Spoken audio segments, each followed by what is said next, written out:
Bismillahirrahmanirrahim. Bismillahirrahmanirrahim. Assalamualaikum warahmatullahi wabarakatuh. Selamat sore Bapak Ibu. Salam sejahtera bagi kita semua. Alhamdulillah wassalatu wassalamu ala asrofil anbiya wal mursalin wa ala alihi washabihi ajmain amma ba'du. Kepada yang terhormat Ibu Tri Astuti, Sarjana Hukum, Ketua Komisi 4 DPRD Kabupaten Tuban bidang pendidikan. Selamat datang Ibu, terima kasih. Yang kami hormati Ketua Komunitas Guru Penggerak Bapak Joko Sutopo SPD. Yang kami hormati Ketua Komunitas Guru Penggerak dan Belajar ID Ibu Nur Aini Aisyah Eskom MPD. Yang kami hormati Ketua Panitia 1 Ibu Ari Fitriani SPD. Yang kami hormati Ibu Ketua Panitia 2 Ibu Nurul Farida Yuliati SPD. Yang kami hormati Bapak Ibu pemateri dan moderator. Yang kami hormati Bapak Ibu peserta workshop online inovasi asesmen dan pengembangan media digitalisasi dalam asesmen untuk mewujudkan merdeka belajar yang kami banggakan. Alhamdulillah, mari kita panjatkan puji syukur kehadirat Allah Subhanahu wa Ta'ala yang telah melimpahkan nikmat dan karunia-Nya kepada kita semua sehingga kita bisa melanjutkan workshop part 3 dalam keadaan sehat walafiat. Sholawat serta salam mari senantiasa kita curahkan kepada Nabi kita, Nabi Muhammad Shallallahu Alaihi Wasallam agar kelak kita mendapatkan syafaatnya. Allahumma sholli ala Muhammad. Bapak Ibu yang berbahagia, mohon izin saya Didin Irawati sebagai host untuk membacakan susunan acara pada sore hari ini. Yang pertama, pembukaan. Yang kedua, menyanyikan lagu Indonesia Raya. Yang ketiga, laporan Ketua Panitia 2. Yang keempat, dan arahan kebijakan pendidikan Kabupaten Tuban oleh Ibu Tri Astuti SH. Yang kelima, doa. Dan yang keenam, penyampaian materi yang nanti akan dipandu oleh Ibu Moderator, Ibu Retno Rahayu Setiawin. Bapak Ibu, demi kelancaran kegiatan workshop ini, kami mohon kepada Bapak Ibu peserta untuk menonaktifkan mikrofon apabila tidak diperlukan. Terima kasih. Baik, Bapak Ibu guru hebat, mari kita buka kegiatan workshop online inovasi asesmen dan pengembangan media digitalisasi dan dalam asesmen untuk mewujudkan merdeka belajar dengan bacaan basmalah. Bismillah. Mari kita menyanyikan lagu Indonesia Raya.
acara yang ketiga yaitu laporan Ketua Panitia 2 kepada Ibu Nurul Farida Yuliati. Kami persilakan.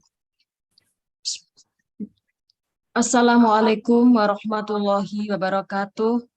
Waalaikumsalam warahmatullahi wabarakatuh. Kepada yang terhormat Ketua Komisi 4 Bagian Pendidikan DPRD Kabupaten Tuban, Ibu Tri Astuti SH, selaku keynote speaker pada workshop online part ketiga ini.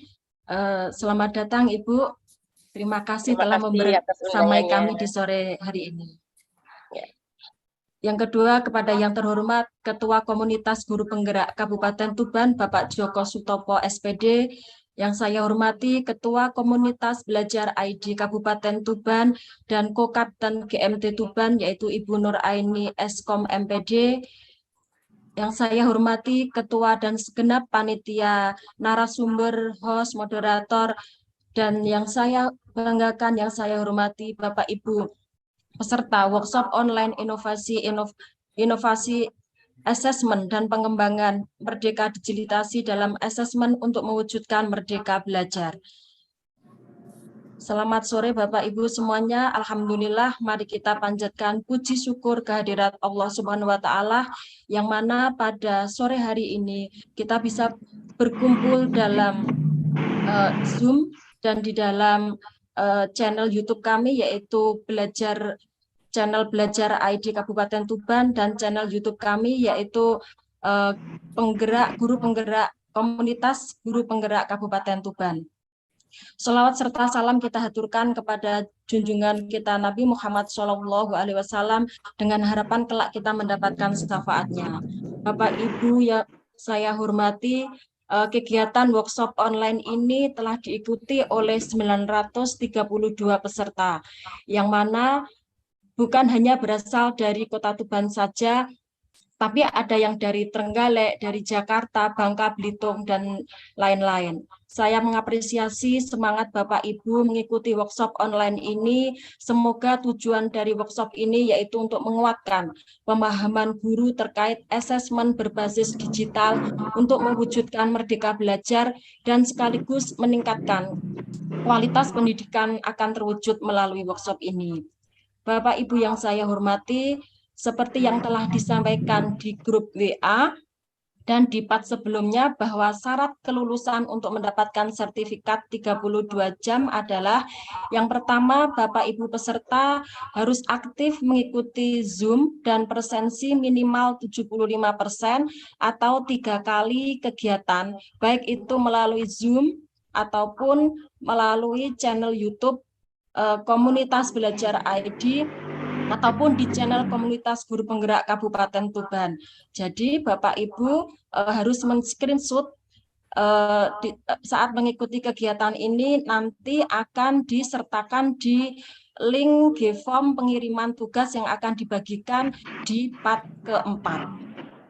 Yang kedua, syarat yang kedua adalah Bapak Ibu harus masuk ke fitur komunitas dan join pada Komunitas Guru Penggerak Kabupaten Tuban dan Komunitas Belajar ID Tuban di PMM. Ini nanti juga di-screenshot dan disertakan di dalam G-form pengiriman tugas yang akan dibagikan di part yang keempat.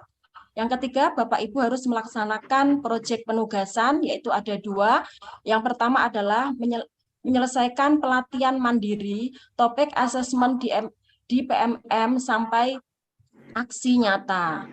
Yang kedua, membuat satu media asesmen berbasis digital, aplikasinya bisa bebas nih Bapak Ibu, bisa menggunakan Quizzes, menggunakan Kahoot, menggunakan ClassPoint, ataupun Canva dan lain sebagainya. Jadi Bapak Ibu memilih salah satu di antara digital asesmen yang akan digunakan. Link form pengiriman tugas akan dibagikan di part yang keempat. Jadi mulai saat ini Bapak Ibu bisa mulai mencicil untuk mengerjakan tugas tersebut.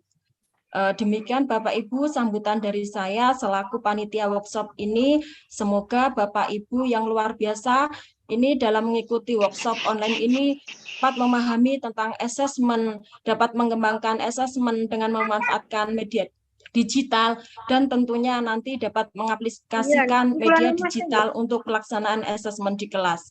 Demikian Bapak Ibu, mohon maaf jika ada salah kata. Wassalamualaikum warahmatullahi wabarakatuh. Waalaikumsalam warahmatullahi Waalaikumsalam wabarakatuh. warahmatullahi wabarakatuh. Waalaikumsalam. Disampaikan terima kasih kepada Ibu Nurul Farida Yuliati. Acara yang keempat yaitu sambutan dan arahan kebijakan pendidikan Kabupaten Tuban oleh Ibu Tri Astuti SH. Beliau adalah Ketua Komisi 4 DPRD Kabupaten Tuban bidang pendidikan. Kepada Ibu Tri Astuti SH kami persilakan.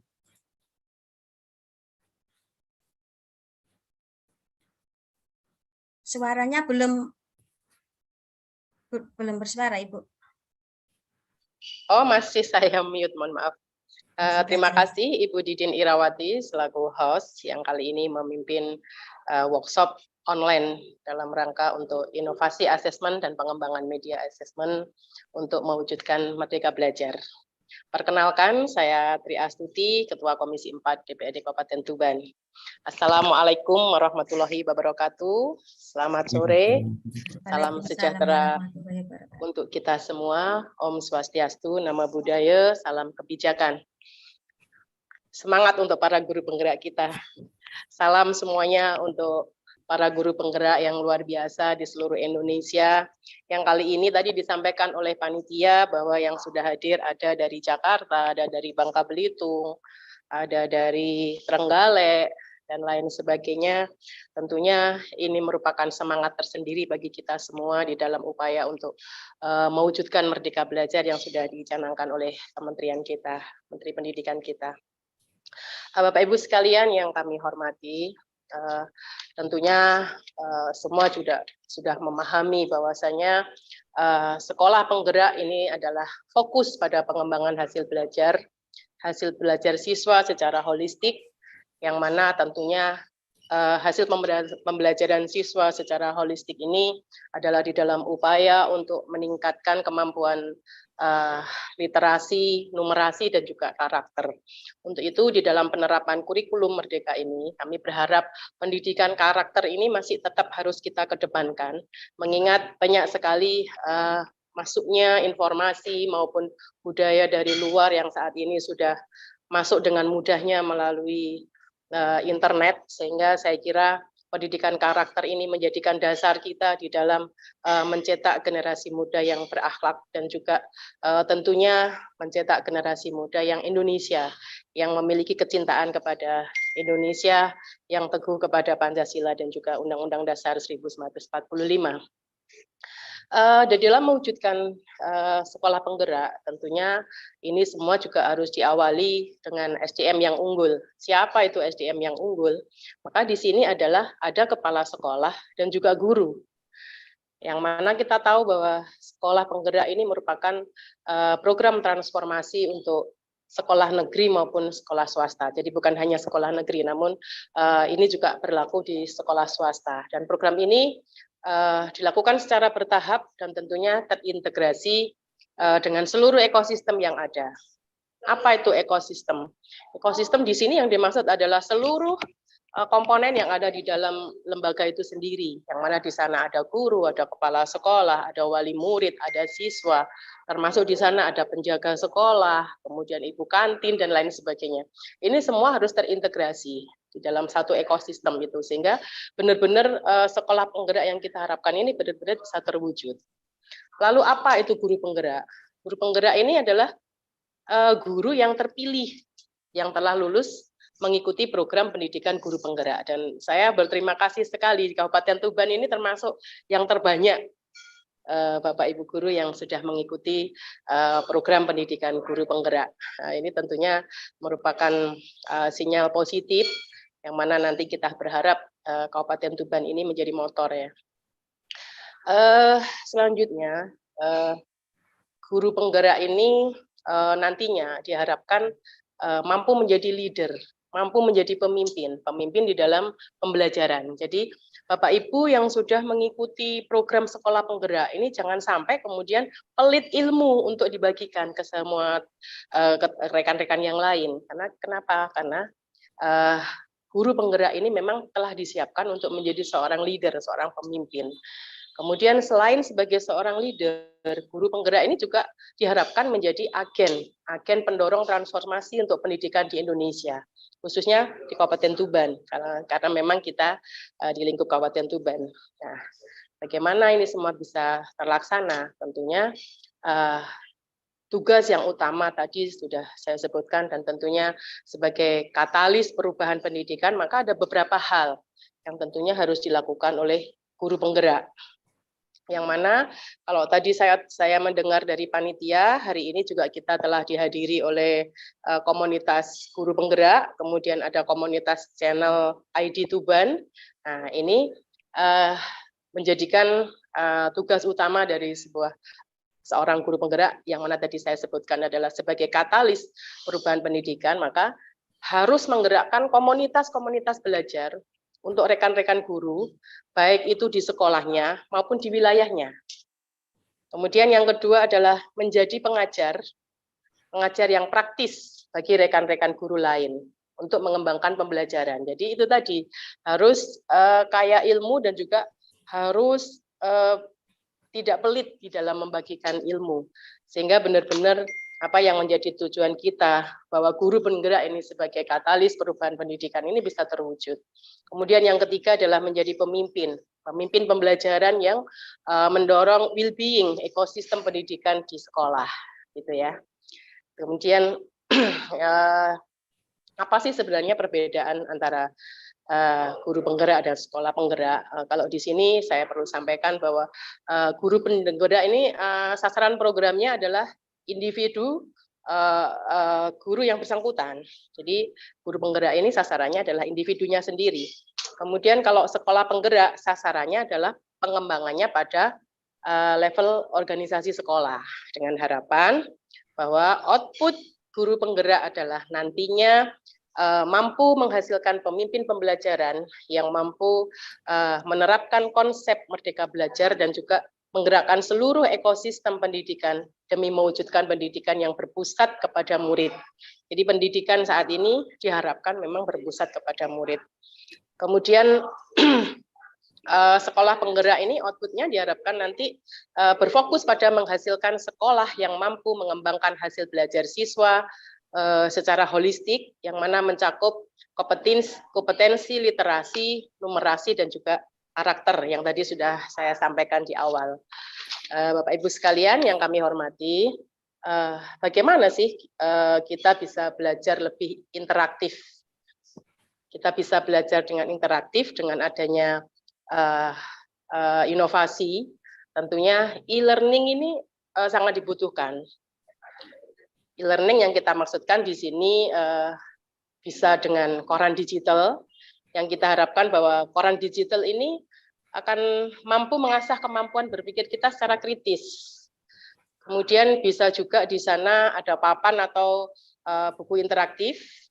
Kemudian bagaimana kita bisa menciptakan belajar yang lebih interaktif itu bisa juga melalui Google Classroom, karena saat ini memang pembelajaran secara online ini sebenarnya juga ada manfaatnya. Seperti saat ini. Saat ini saya sedang mengikuti Rakorda di Jawa Timur.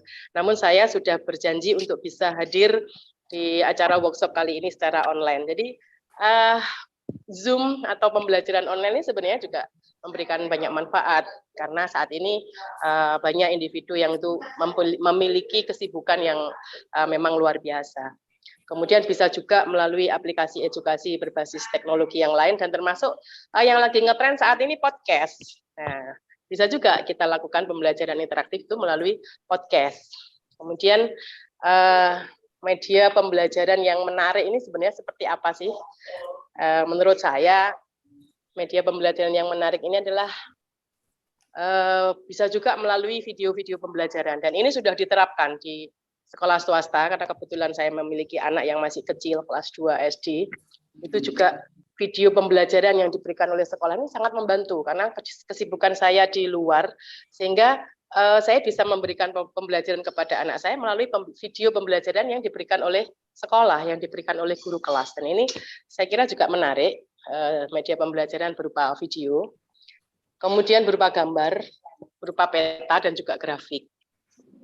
Bapak Ibu sekalian yang saya hormati, bagaimana cara atau bentuk inovasi yang bisa dilakukan di dalam berinovasi di era teknologi seperti sekarang ini? Karena memang apa yang sudah saya sebutkan di atas tadi memang adalah kemajuan kita di dalam pembelajaran di bidang teknologi. Tentunya ada beberapa cara, yaitu yang pertama dengan menggunakan media dalam pembelajaran. Yang saat ini memang lebih banyak digunakan itu adalah smartphone. Jadi media pembelajaran yang saat ini lebih mudah digunakan adalah smartphone. Kemudian bagaimana cara kita menciptakan pembelajaran yang kreatif, yang inovatif di dalam kurikulum Merdeka? Tentunya saya berharap kepada Bapak Ibu.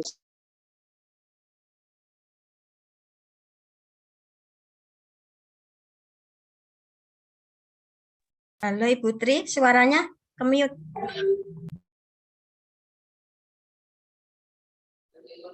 Oh ya, masa? Dari tadi, barusan, Mbak? Enggak, barusan. Monggo dilanjut. Ya, terima kasih. Jadi, bagaimana sih cara menciptakan pembelajaran yang kreatif, inovatif, dan tentunya bagaimana kita memberikan ruang kepada murid?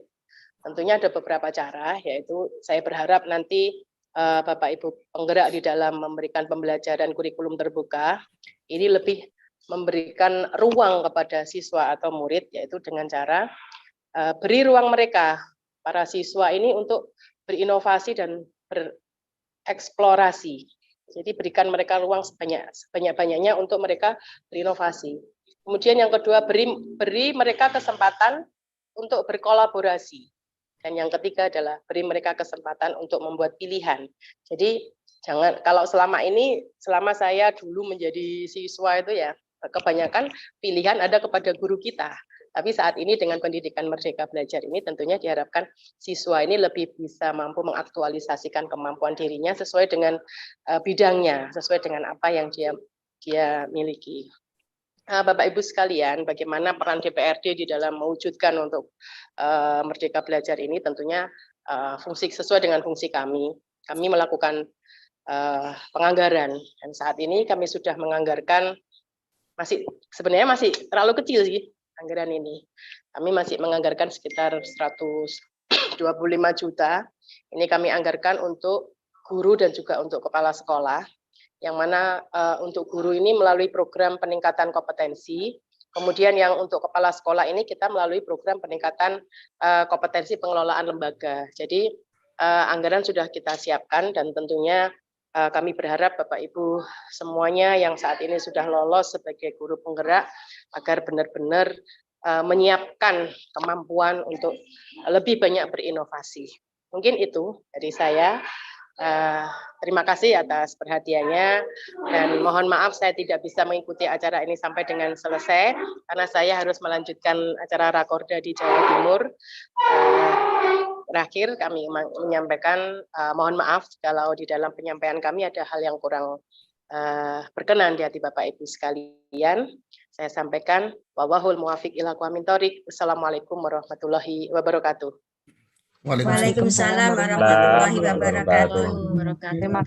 Terima kasih Ibu Tri atas waktunya, arahannya yang diberikan semoga menjadi motivasi bagi kami semua, Bu. Terima kasih.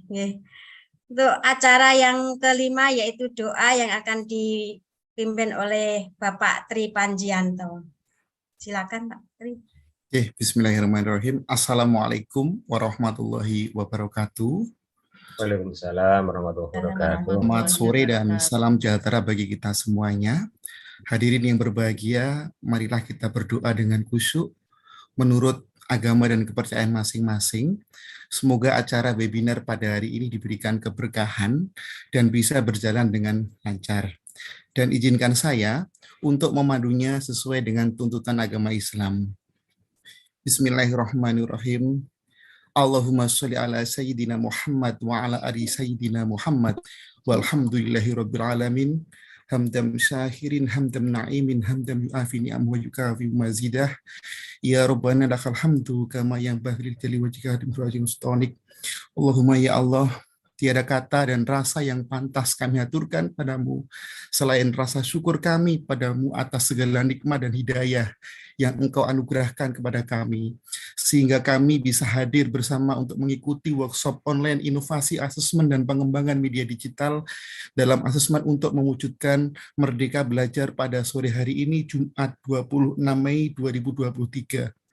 Allahumma ya Allah, jadikanlah acara kami ini sebagai majelis ilmu yang bermanfaat, yang Engkau ridhoi, yang membawa berkah, rahmat, taufik dan hidayah-Mu buat kami semuanya. Ya Allah, Tuhan yang Maha Pengampun, Engkau Maha Pengetahui terhadap kelemahan-kelemahan kami, terhadap kekurangan-kekurangan kami. Maka hari ini kepadamulah kami menyembah, kepadamulah kami memohon ampun dan pertolongan. Rabbana atina fid dunya hasanah wa fil akhirati hasanah wa qina adzabannar. Subhana rabbika rabbil izzati amma yasifun wa salamun alal mursalin walhamdulillahi rabbil alamin. Wassalamualaikum warahmatullahi wabarakatuh.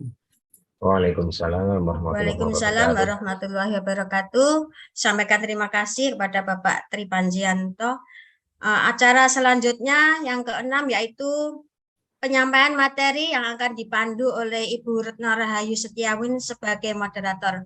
Kepada Ibu Retno kami persilakan. Baik, terima kasih Bu Didin. Assalamualaikum warahmatullahi wabarakatuh. Waalaikumsalam warahmatullahi wabarakatuh. Waalaikumsalam warahmatullahi wabarakatuh. Alhamdulillah, selamat sore Bapak Ibu Guru hebat semuanya dalam mengikuti acara workshop online yang diadakan kerjasama antara komunitas Belajar ID dan komunitas guru penggerak Kabupaten Tuban. Mudah-mudahan Bapak Ibu semua dalam keadaan sehat walafiat dan dapat mengikuti kegiatan ini hingga nanti selesai insya Allah pukul 17.00.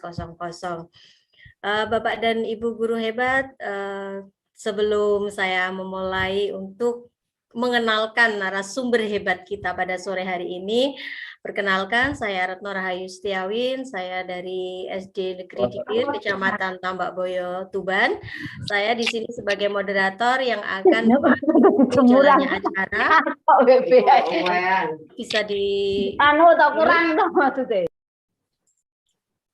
yang akan memandu jalannya acara pada sesi part 3 atau bagian 3 kali ini bersama narasumber hebat kita yaitu Pak Tulus Widodo SPD serta Pak Tri Panjianto SPD. Siapa sih guru di Kabupaten Tuban ini yang tidak kenal dengan beliau berdua, narasumber yang sudah melalang buana, gitu ya, narasumber yang bukan lagi narasumber lokal tapi sudah narasumber nasional, bahkan kalau Pak Tri Panjianto sudah kemana-mana ini, seperti itu ya Bapak Ibu Guru. Nah, Bapak Ibu Guru hebat, jangan lupa apabila Bapak Guru, Ibu Guru belum sempat untuk masuk di Zoom atau kesulitan masuk Zoom, bisa melalui channel YouTube kami, yaitu melalui channel YouTube Komunitas Guru Penggerak Tuban. Nah, baik Bapak dan Ibu guru hebat, agar kita bisa lebih efektif sesuai dengan jadwal, yaitu nanti pukul 15.40 kita akan memulai dengan paparan dari narasumber yang pertama kita yang akan disampaikan oleh Bapak Tulus Widodo. Sebelum itu saya hello dulu bersama kedua narasumber kita. Halo Pak Tulus. Halo Pak Tulus. Halo Berna, apa kabar? Alhamdulillah. Sehat Pak Tulus? Sehat, alhamdulillah. Alhamdulillah. Oke, Pak Tulus sudah siap. Ya, narasumber yang kedua, Pak Tri Panjianto. Halo Pak Tri Panjianto. Halo Bu Retno, Assalamualaikum. Waalaikumsalam warahmatullahi wabarakatuh. Alhamdulillah. Bersama dengan dua narasumber ini pasti waktu yang disediakan nanti bisa-bisa kurang gitu. Namun karena narasumber kita sudah top markotop hebat, jadi nanti kita melayani sesi diskusi di luar jadwal selama kurang lebih 30 jam dalam sehari semalam siap untuk melayaninya. Baik, terima kasih Pak Tulus dan Pak Panji. Yang pertama Pak Tulus benar ya yang akan memaparkan, pertama adalah Pak Tulus Widodo. Baik. Bapak dan Ibu guru hebat, Pak Tulus Widodo. Sebelum beliau memaparkan, akan saya bacakan profil beliau. Beliau adalah nama lengkapnya Pak Tulus Widodo, SPD. Beliau merupakan guru di SD Negeri Tingkis, Kecamatan Singgahan, Kabupaten Tuban.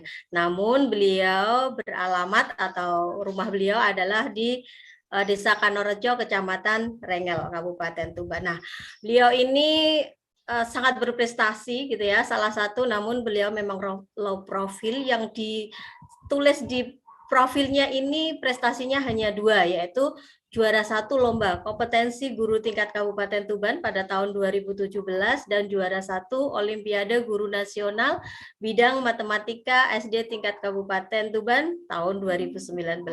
Selain itu banyak sekali prestasi-prestasi yang lain, tidak diragukan lagi. Begitu.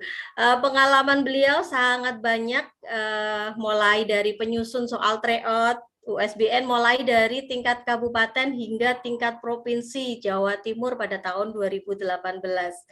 Kemudian sebagai narasumber workshop Dinas Pendidikan, kalau Bapak Ibu guru pernah mengikuti workshop di Dinas Pendidikan Kabupaten Tuban sudah pasti mengenal beliau gitu ya. Kemudian beliau juga Google Master Trainer Kabupaten Tuban, pengurus komunitas Belajar ID dan komunitas guru penggerak Kabupaten Tuban, dan pastinya yang selalu dikenal oleh banyak tim teknis ANBK mulai dari tahun 2021 hingga kemarin tahun 2023 dan mungkin akan tetap berlanjut seperti itu.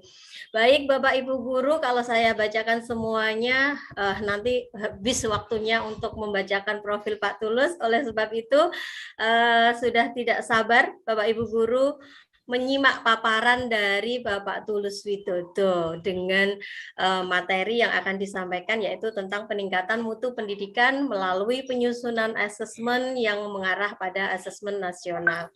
Baik, Pak Tulus sudah siap?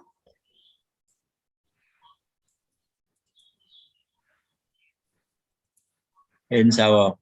Oke, Pak Tulus nanti diberikan waktu sampai pukul 16 lebih 10 atau 12 menit maksimal gitu ya Pak Tulus, selama 30 menit. Silakan waktu dan segalanya saya serahkan kepada Pak Tulus, sampai grogi saya. Monggo Pak Tulus. Ya, terima kasih Bu Retno. Assalamualaikum warahmatullahi wabarakatuh. Waalaikumsalam warahmatullahi wabarakatuh. Waalaikumsalam warahmatullahi wabarakatuh. Yang terhormat Bapak Kepala Dinas Pendidikan Kabupaten Tuban, Bapak Kepala Cabang Dinas Wilayah Bojonegoro, Dinas Pendidikan Provinsi Jawa Timur, Ibu Ketua Komisi 4 Bidang Pendidikan DPRD Kabupaten Tuban, dan Bapak Ketua Dewan Pendidikan Kabupaten Tuban, Bapak Ketua Komunitas Guru Penggerak Kabupaten Tuban, serta segenap pengurus dan juga anggota, Ibu Ketua Komunitas Belajar ID Kabupaten Tuban, serta segenap pengurus dan juga anggota Komunitas Belajar ID. Puji syukur alhamdulillahirabbil alamin. Hari ini agak terdetik saya ketemu dengan panjenengan semua dalam suasana yang cetar membahana, panasnya luar biasa di sini. Semoga dengan hadirnya sinar sang surya yang semakin cetar membahana ini, Dinas Pendidikan juga dengan keluarga besarnya, guru-gurunya bisa selalu berinovasi, mewujudkan Merdeka Belajar dengan kurikulum yang baru maupun bersama dengan kurikulum yang lama. Salawat dan salam, Allahumma sholli ala sayyidina Muhammad. Mari berselawat mengagunkan Nabi Muhammad sallallahu alaihi wasallam, Nabi akhir zaman, membawa agama Islam, agama rahmatan lil alamin. Harapan kita nanti yaumil akhir nanti kita mendapatkan syafaat darinya. Bapak dan Ibu yang saya hormati, terima kasih atas apresiasinya dan juga diberikannya kesempatan saya untuk menyampaikan beberapa hal terkait dengan asesmen Di part 1 dan part 2 kemarin sudah diberikan inovasi-inovasi, tetapi hari ini saya mencoba mengingatkan kembali pada teman-teman, pada Bapak Ibu guru bahwasanya kalau ada hal yang baru, yang lama jangan ditinggalkan. Oleh karena itu, terkait dengan yang lama ini juga ada indikasi untuk meningkatkan mutu pendidikan juga dari hal yang lama, terutama dari tes tertulis. Oleh karena itu, saya coba mengajak kembali teman-teman untuk kembali mencoba membahas tentang tes tertulis tapi yang kekinian yang berhubungan dengan asesmen nasional. Bapak dan Ibu yang saya hormati, mohon izin share screen.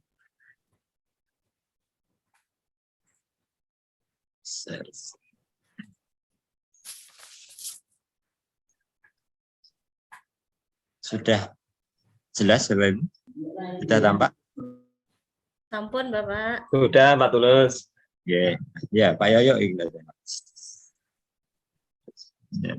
Bapak Ibu yang saya hormati, peningkatan mutu pendidikan melalui penyusunan asesmen yang mengarah pada asesmen nasional. Harapan saya adalah ketika inovasi-inovasi dalam asesmen itu diberikan oleh teman-teman, saya coba mengajak panjenengan untuk kita tetap memelihara asesmen kita yang nanti kaitannya dengan asesmen nasional. Ini juga penting kaitannya dengan asesmen nasional.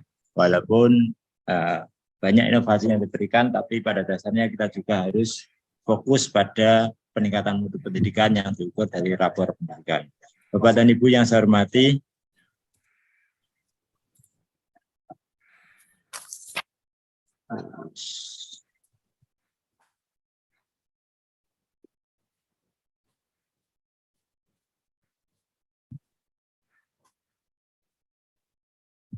bentar.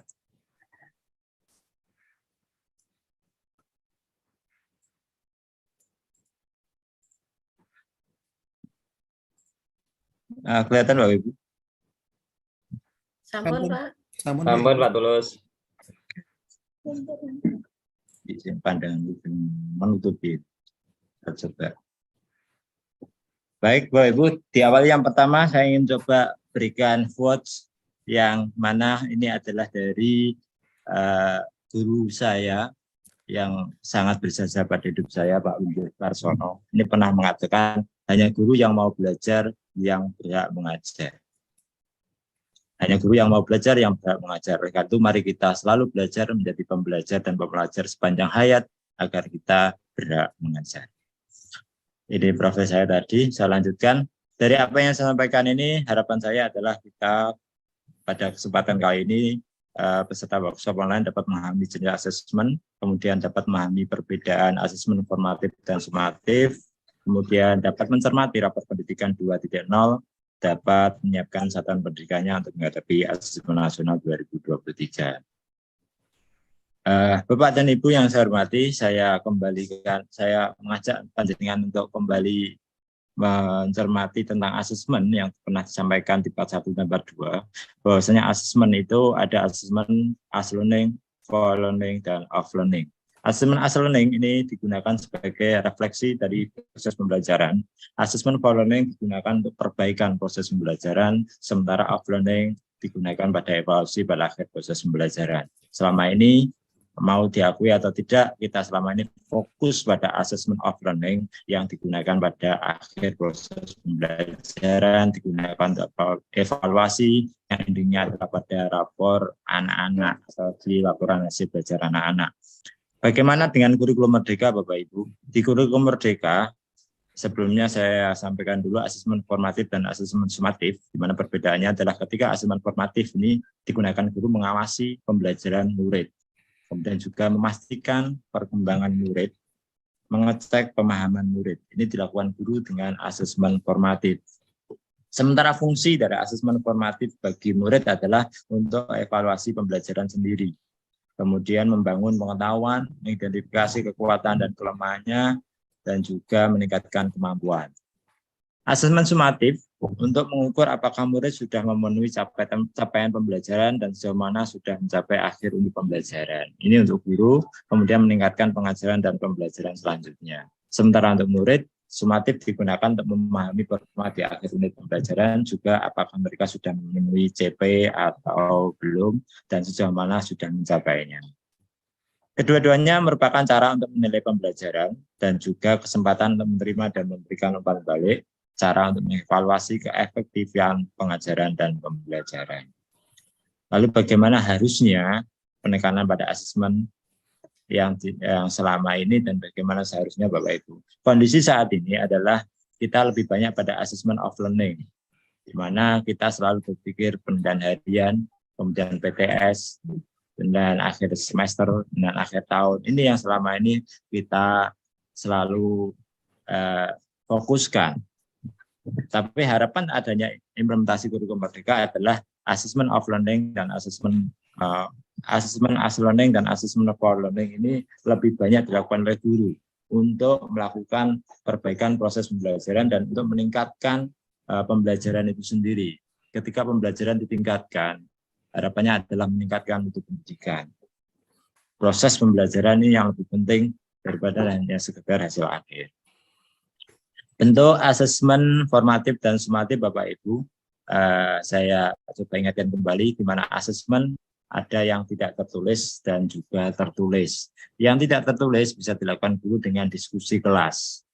Guru mengajak anak untuk berdiskusi, kemudian dari diskusi itu guru bisa melakukan asesmen, baik itu menilai bagaimana anak dalam berdiskusi dari observasi, ataupun dengan memberikan lembar kerja, sehingga dari lembar kerja itu kita bisa menilai terkait dengan materi ataupun kegiatan yang dilakukan. Kemudian juga ada drama, produk siswa juga bisa kita nilai, kemudian presentasi dan juga tes lisan.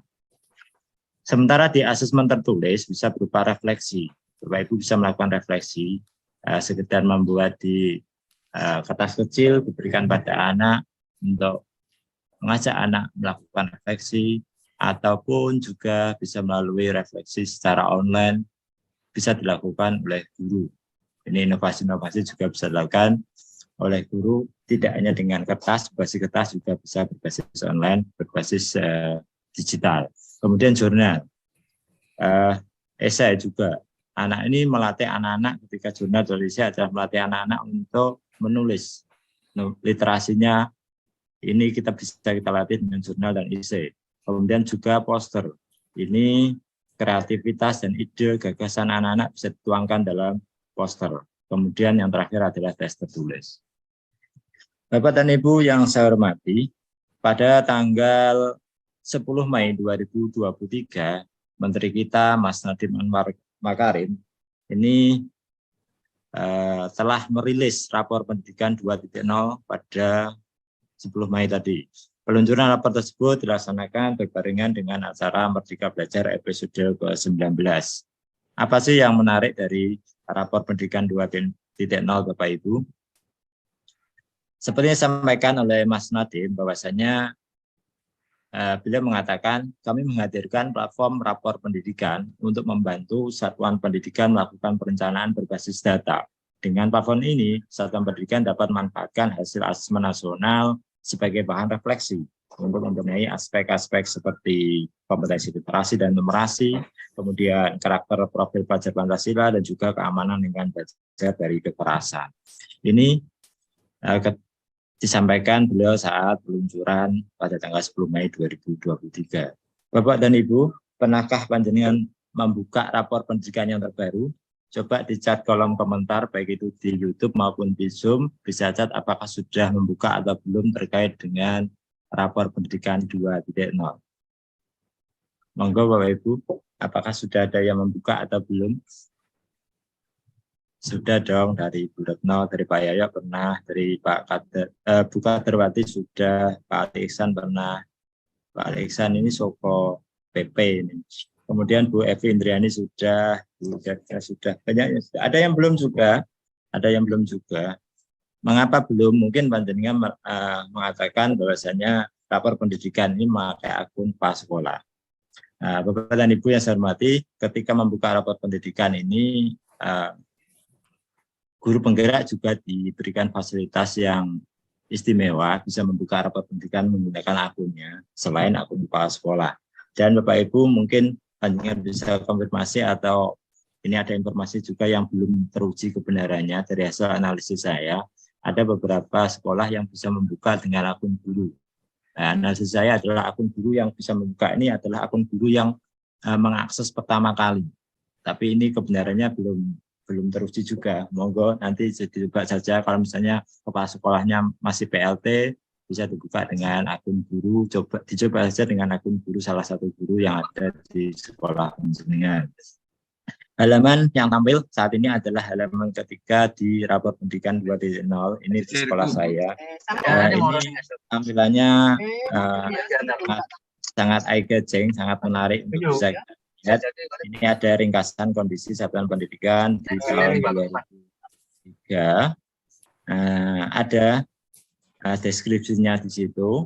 Kemudian yang menarik yang kedua Bapak Ibu ada halaman akar masalah, di mana di dalam rapor pendidikan ini disampaikan akar masalahnya dan kita bisa mempelajari mengapa hasilnya seperti apa dan juga analisis dari capaiannya apakah naik atau turun dan berapa persentasinya yang mendapatkan nilai kompetensinya secara detail ini sudah ada di rapor pendidikan. Ini pemerintah telah memberikan fasilitas yang sangat kompleks bagi kita dan kita bisa melakukan evaluasi dan melakukan tindak lanjut terkait hasil rapor pendidikan ini Bapak Ibu. Kemudian di yang ketiga yang menarik dari rapor pendidikan adalah inspirasi benahi. Ada menu inspirasi benahi di mana di sini ada beberapa tampilan terkait inspirasi yang bisa kita buka dan kita bisa terinspirasi. Harapannya adalah kita bisa terinspirasi dari yang ada di dalam rapor pendidikan itu. Terkait dengan ini Bapak dan Ibu guru hebat, hasil rapor pendidikan salah satunya adalah dari AKN, dari AN, Asesmen Nasional, di mana Asesmen Nasional ini adalah ujian tes tertulis berupa memakai laptop ataupun memakai komputer, di mana asesmen nasional ini agak berbeda dengan yang selama ini kita buat. Terutama bentuk soal yang ada ini sangat berbeda, membuat anak tertarik, dan juga bentuk soalnya bervariasi. Oleh karena itu, mari kita bahas Bapak Ibu terkait dengan bentuk soal ini. Mari kita siapkan satuan pendidikan kita menghadapi Asesmen Nasional 2023 dengan asesmen yang selaras dengan asesmen nasional. Di mana bentuk soal asesmen dari tes tertulis yang ada di Asesmen Nasional adalah pilihan ganda. Murid hanya dapat memilih satu jawaban benar. Pilihan ganda kompleks, ini bisa memilih lebih dari satu jawaban benar. Kemudian menjodohkan, murid menjawab dengan cara menarik garis dari satu titik ke titik lainnya yang merupakan pasangan pertanyaan dengan jawaban. Ada juga isian singkat yang selama ini juga sudah kita familiar. Murid dapat menjawab berupa bilangan, bisa kata, ataupun frase. Dan terakhir adalah uraian yang juga selama ini sudah banyak kita pakai. Murid menjawab soal berupa kalimat-kalimat untuk menjelaskan jawabannya. Yang mungkin terbaru yang selama ini agak asing juga kita pakai adalah pilihan ganda kompleks dan menjodohkan. Bagaimana cara kita supaya efektif menerapkan asesmen dan itu bisa kita menyiapkan anak untuk asesmen nasional nanti Bapak Ibu, maka panjenengan bisa mencoba belajar menyiapkan asesmen ini dengan cara yang pertama gunakan stimulus dengan konteks personal, sosial budaya, dan saintifik. Stimulusnya bisa panjenengan pilih personal, apakah berkaitan dengan sosial budaya, apakah berkaitan dengan saintifik. Kemudian yang kedua, sajikan gambar yang menarik, yang mendukung teks stimulus. Ada gambarnya yang membuat anak tertarik, dan bisa panjenengan ketika sudah membuat, bisa panjenengan masukkan di dalam aplikasi-aplikasi digital yang sudah disampaikan oleh teman-teman, dan juga nanti akan sampaikan mungkin oleh Pak Panji dan juga teman lain di part 4 nanti. Susun pertanyaan yang menjadikan murid berpikir tingkat tinggi atau berpikir kritis, dengan memakai analitis, sintesis, kemudian juga evaluasi dan juga kreatifnya. Bapak dan Ibu yang saya hormati, ini contoh asesmen tes tertulis yang pernah disusun oleh Buku 1 Kecamatan Singgahan di tahun yang lalu kalau nggak salah. Ini pernah menyusun dalam penilaian akhir semester. Jadi waktu itu kurikulum kita masih 2013, tapi kita sudah menyusun soal ataupun asesmen yang mengarah pada asesmen nasional dengan cara kita berikan stimulus yang menarik dan juga bentuk-bentuk soal yang bervariasi. Ini contoh yang pertama adalah bentuk soal PG yang pernah disusun, ini kita untuk kelas 6. Kemudian Bapak Ibu, ini ada soal pilihan ganda kompleks. Ini pernah disusun juga menggunakan soal pilihan ganda kompleks, di mana soal pilihan ganda kompleks ada lebih dari satu jawaban. Ini contohnya adalah amanat yang terdapat dalam cerita Roro Jonggrang adalah ini diberikan tulisan kamu bisa memilih jawaban lebih dari satu, sehingga anak-anak tahu kalau jawabannya itu lebih dari satu. Tapi kita tidak berikan jawabannya apakah 2, apakah 3, kita tidak berikan keterangan pada anak, sehingga anak ini bisa berpikir lebih keras lagi untuk mengerjakan soalnya. Tentu dengan melihat stimulus yang ada. Kemudian selain pilihan ganda kompleks berbentuk seperti itu, Bapak Ibu, juga ada yang berbentuk benar salah. Yang bentuknya benar salah, sehingga anak-anak bisa tahu, bisa menentukan apakah ini benar, apakah ini salah. Selain benar salah, ada juga bisa kita pakai dengan kata ya, tidak. Ini variasi-variasi soal berbentuk pilihan ganda kompleks, Bapak Ibu. Kemudian yang ketiga, menyusun asesmen tes tertulis dengan menjodohkan. Panjenengan bisa berkreasi sekreatif panjenengan dengan soal-soal yang membuat anak lebih tertarik dengan cara soal menjodohkan. Ini contoh saja yang mungkin agak tidak menarik bagi panjenengan, tapi panjenengan bisa lebih kreatif lagi untuk menyusunnya dengan memberikan dua pernyataan, ada pertanyaan dan jawaban, atau mungkin 2 pernyataan di samping kanan dan samping kiri, anak tinggal menjodohkan. Ini misalnya ada kata Sayuti Melik, siapakah beliau? Ini anak akan berpikir, oh beliau ternyata adalah bla bla bla misalnya. Dia tinggal. Dan kita bisa menyajikan di samping kiri dan kanan ini harapannya tidak sama antara kiri dan kanan. Sehingga anak ketika sudah tahu 1, yang 2 tahu, yang 3 tentu sudah dia bisa langsung tahu karena tidak ada pilihan lagi. Kalau kita sajikan misalnya 3 dan 4 seperti ini, maka ketika anak sudah mengerjakan 2, tinggal 1, dia masih punya pilihan, dia masih bisa berpikir untuk mengerjakannya. Masih menggunakan pikirannya untuk mengerjakan soal yang ketiga. Ini akan menarik buat anak, apalagi dengan gambar-gambar yang buat anak tertarik, dengan kartun. Yang pasti jangan hindari soal-soal yang berbau sara, yang berbau politik, hindari yang membuat anak akan buatlah soal yang buat anak akan lebih tertarik. Kemudian Bapak dan Ibu, ada soal yang berbentuk uraian. Seperti ini uraiannya. Membuat anak akan lebih terbuka, jawabannya lebih terbuka, membuat anak mampu menyampaikan ide-ide dan gagasan-gagasan mereka yang nanti ketika kita membaca kita bisa senyum-senyum dan kita bisa terinspirasi kadang-kadang dengan anak-anak. Ini misalnya diberikan suatu gambar, kemudian jelaskan pendapat kamu tentang kejadian sesuai gambar di atas. Ini kita bisa membenahi kalimat-kalimat anak dengan ketika kita mendapat jawaban dari anak ini juga bisa, dan kita bisa mendorong anak untuk berliterasi lebih baik lagi ketika soal-soal seperti ini. Bapak dan Ibu, sekarang saya coba Bapak Ibu untuk tidak asing lagi dengan soal-soal isian, mungkin bisa chat bagaimana kira-kira contoh soal isian menurut panjenengan. Coba bebas saja, dengan materi bebas dan juga mata pelajaran bebas, silakan chat contoh kira-kira soal isiannya berbentuk seperti apa. Monggo Bapak Ibu. Mohon maaf untuk yang di YouTube saya tidak pantau. Tidak pantau karena hanya satu laptop, jadi saya pantau di Zoom-nya. Ini mohon maaf, mungkin ada yang sudah ngajar di Zoom. Adakah yang sudah membahas soal contoh soal isian untuk anak-anak? Monggo, belum ada yang tampil ini.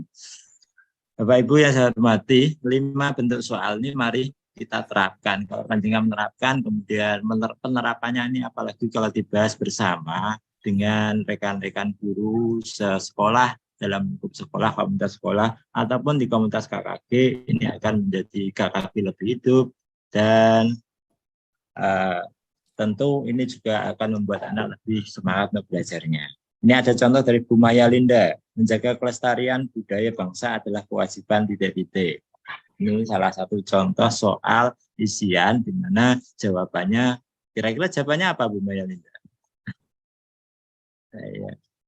Ini salah satu contoh soal yang sudah dibuat Bu Maya Linda. Yang lebih banyak soal-soal tes isian singkat ini biasanya ada lebih banyak tertutup jawabannya. Karena hanya satu kata, satu bilangan, ataupun satu frase. Bapak dan Ibu yang saya hormati, saya lanjutkan Bapak dan Ibu. Mungkin itu yang bisa saya sampaikan.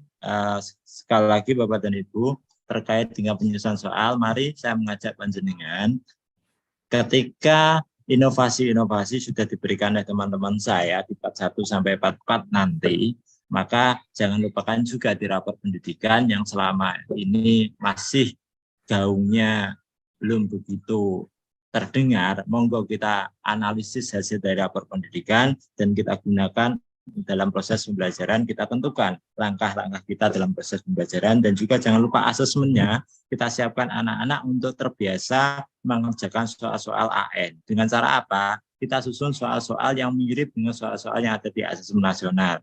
Setidaknya di awal kita cobalah susun dengan bentuk soal yang bervariasi tadi, dengan pilihan ganda kompleks, dengan menjodohkan isian dan uraian 5 bentuk soal ini. Mari kita coba buat mungkin bisa panjenengan bicarakan dengan rekan sejawat ataupun melalui KKG. Kalau ini bisa dilakukan, maka KKG bisa hidup, komunitas kita bisa hidup, dan insya Allah mutu dari sekolah-sekolah yang ada di Kabupaten Tuban ini akan meningkat, karena anak-anak akan lebih terbiasa mengerjakan soal yang memang bentuk soalnya ada di asesmen nasional.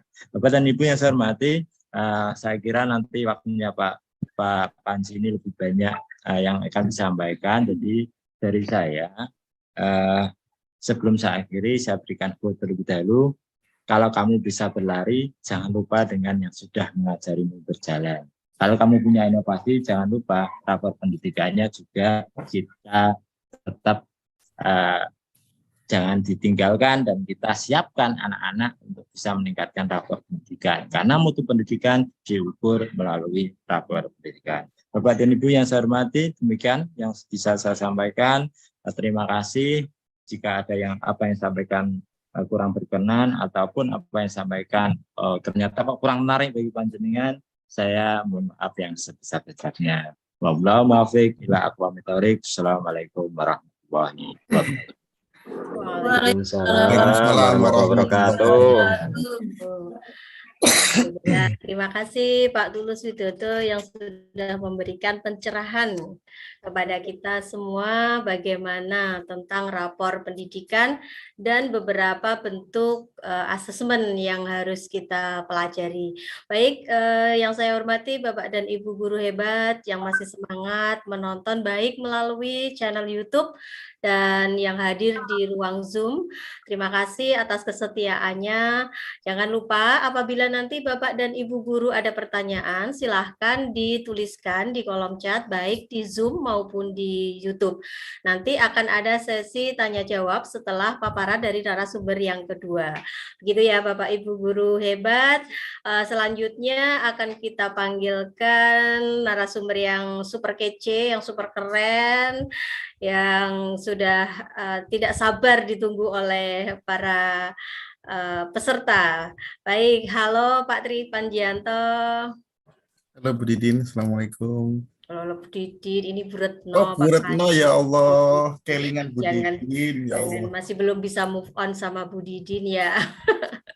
Baik, Pak Panji apa kabar? Sehat ya? Tadi kita sudah saling menyapa. Oke, baik.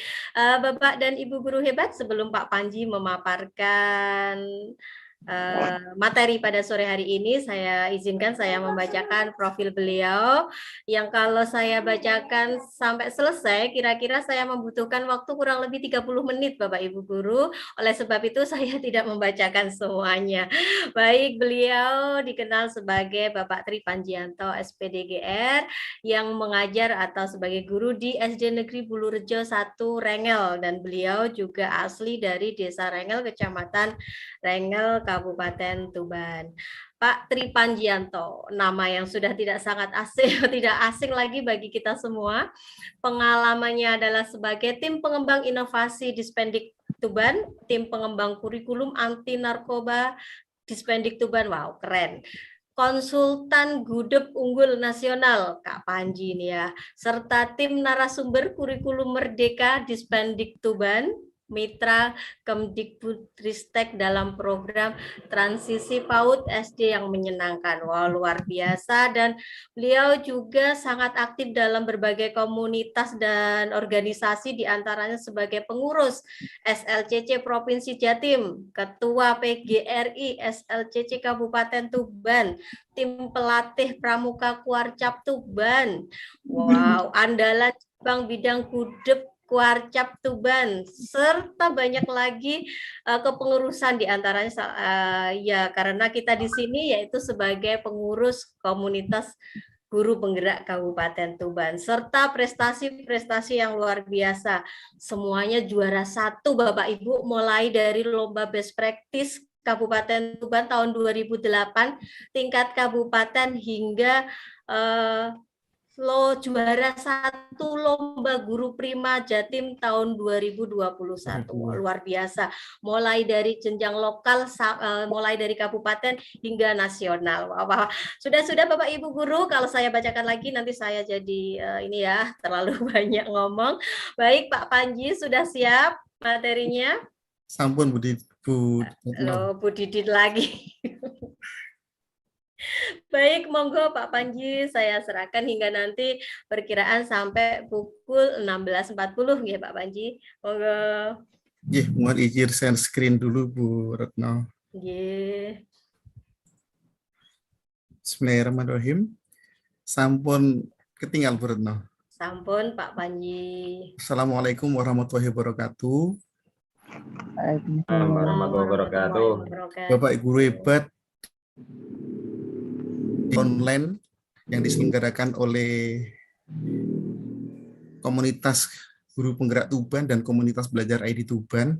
Mohon izin, saya Tripanjianto, satu kecamatan dengan Pak Tulus. Kalau tadi Pak Tulus mengatakan kalau punya prestasi berlari jangan lupa saya diajari Pak Tulus dulu untuk berlari itu, sehingga saya bisa berlari seperti Pak Tulus. Dan terima kasih Pak Tulus atas bimbingannya. Bapak Ibu yang saya hormati, terima kasih tim panitia dari komunitas belajar ID Tuban dan guru penggerak Tuban atas kesempatan waktunya untuk bergabung belajar bersama. Jadi di sini saya juga masih belajar. Kebetulan saya mendapatkan tugas di bagian ketiga atau part ketiga dengan judul Artificial Intelligence atau AI dalam asesmen pembelajaran. Bapak Ibu yang saya hormati, tentunya dari Bapak Ibu telah mengalami 3 bagian, dari part pertama dengan Bu Ula, part kedua dengan Bu Lili Diah Wulandari dan Bu Mas Lufin, di part ketiga ini dengan suhu saya, Pak Tulus. Tentunya perasaan Bapak Ibu semuanya mungkin suka dukanya sabar mengikuti step by step-nya. Tentunya punya pengalaman belajar yang berbeda-beda antara peserta yang satu dengan yang lainnya, mulai dari sesi pertama sampai sesi ketiga ini, dan mudah-mudahan Bapak Ibu semuanya tidak bosan. Tentunya Bapak Ibu semuanya sudah siap belajar bersama. Bapak Ibu, kalau kita lihat posisi kita saat ini, mungkin ada yang sudah sampai di nomor 20 atau nomor berapa, silahkan Bapak Ibu ceritakan di kolom chat, sehingga nanti menjadi bahan refleksi bagi kita semuanya terkait dengan asesmen pembelajaran. Di sesi pertama tadi, sebelum kita masuk ke sesi kedua dengan saya, mohon izin untuk menyampaikan kesepakatan belajar kita. Seluruh peserta memiliki kesempatan untuk berpendapat. Yang kedua, berpikir terbuka, saling menghormati. Jika ada satu peserta berbicara, maka peserta lain mendengarkan. Dan sampai yang keenam, mengikuti sesi kelas dengan perasaan yang gembira. Bapak Ibu, tujuan dari penyampaian saya nanti ada 3 poin penting, karena di bagian pertama Bapak Ibu sudah belajar bersama dengan Bu Ula tentang konsep asesmen, dengan Bu Lili terkait dengan asesmen P5, dengan Pak Tulus paradigma asesmen.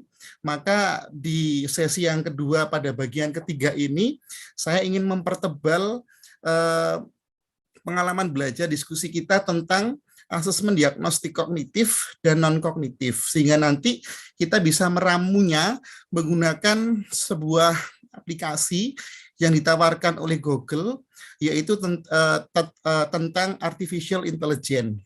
Ini sama seperti robot atau bagaimana Ibu nanti mengartikannya. Bapak Ibu, sesuai yang disampaikan oleh Pak Tulus tadi, bahwa paradigma perubahan asesmen kita itu sudah sampai sejauh ini. Kalau dulu Permendikbud nomor 23 tahun 2016 itu bertolak belakang dengan asesmen kita di kurikulum Merdeka. Pijakannya adalah Permendikbud nomor 21 tahun 2022. Pembedanya apa Bapak Ibu? Pembedanya adalah di kurikulum Merdeka ini kita hanya mengenal 2 asesmen, yaitu sumatif dan formatif. Formatif ada 2, yang pertama adalah formatif awal pembelajaran atau diagnostik. Yang kedua adalah formatif proses pembelajaran. Tadi Pak Tulus sudah memaparkan tentang penilaian atau asesmen 4S dan yang selanjutnya. Kemudian Bapak Ibu untuk yang alur asesmen, itu yang pertama kalau kita lihat asesmen itu yang pertama kita harus menentukan tujuan pembelajaran. Dari CP maka kita turunkan ke TP. Sebenarnya esensi dari TP itu ada 2. Yang pertama adalah keterampilan, yang kedua adalah lingkup materi, dan yang ketiga itu ada tambahan namanya variasi. Jadi yang pertama itu adalah sebelum kita membuat asesmen, kita menentukan TP-nya dulu. TP-nya dulu, kemudian yang kedua merancang indikator. Kalau dulu pada saat kita kurikulum 2013, kita mengenal adanya indikator pencapaian kompetensi, ya kan? Sama seperti hanya kurikulum Merdeka. Yang ketiga menyusun strategi asesmen. Menyiapkan alat ukur, menyiapkan instruksi, mengolah hasil asesmen, menyusun raport. Hal ini tentunya senada Bapak Ibu dengan Permendikbud nomor 21 tahun 2022, pasal 3, di mana prosedur asesmen itu meliputi ada 5.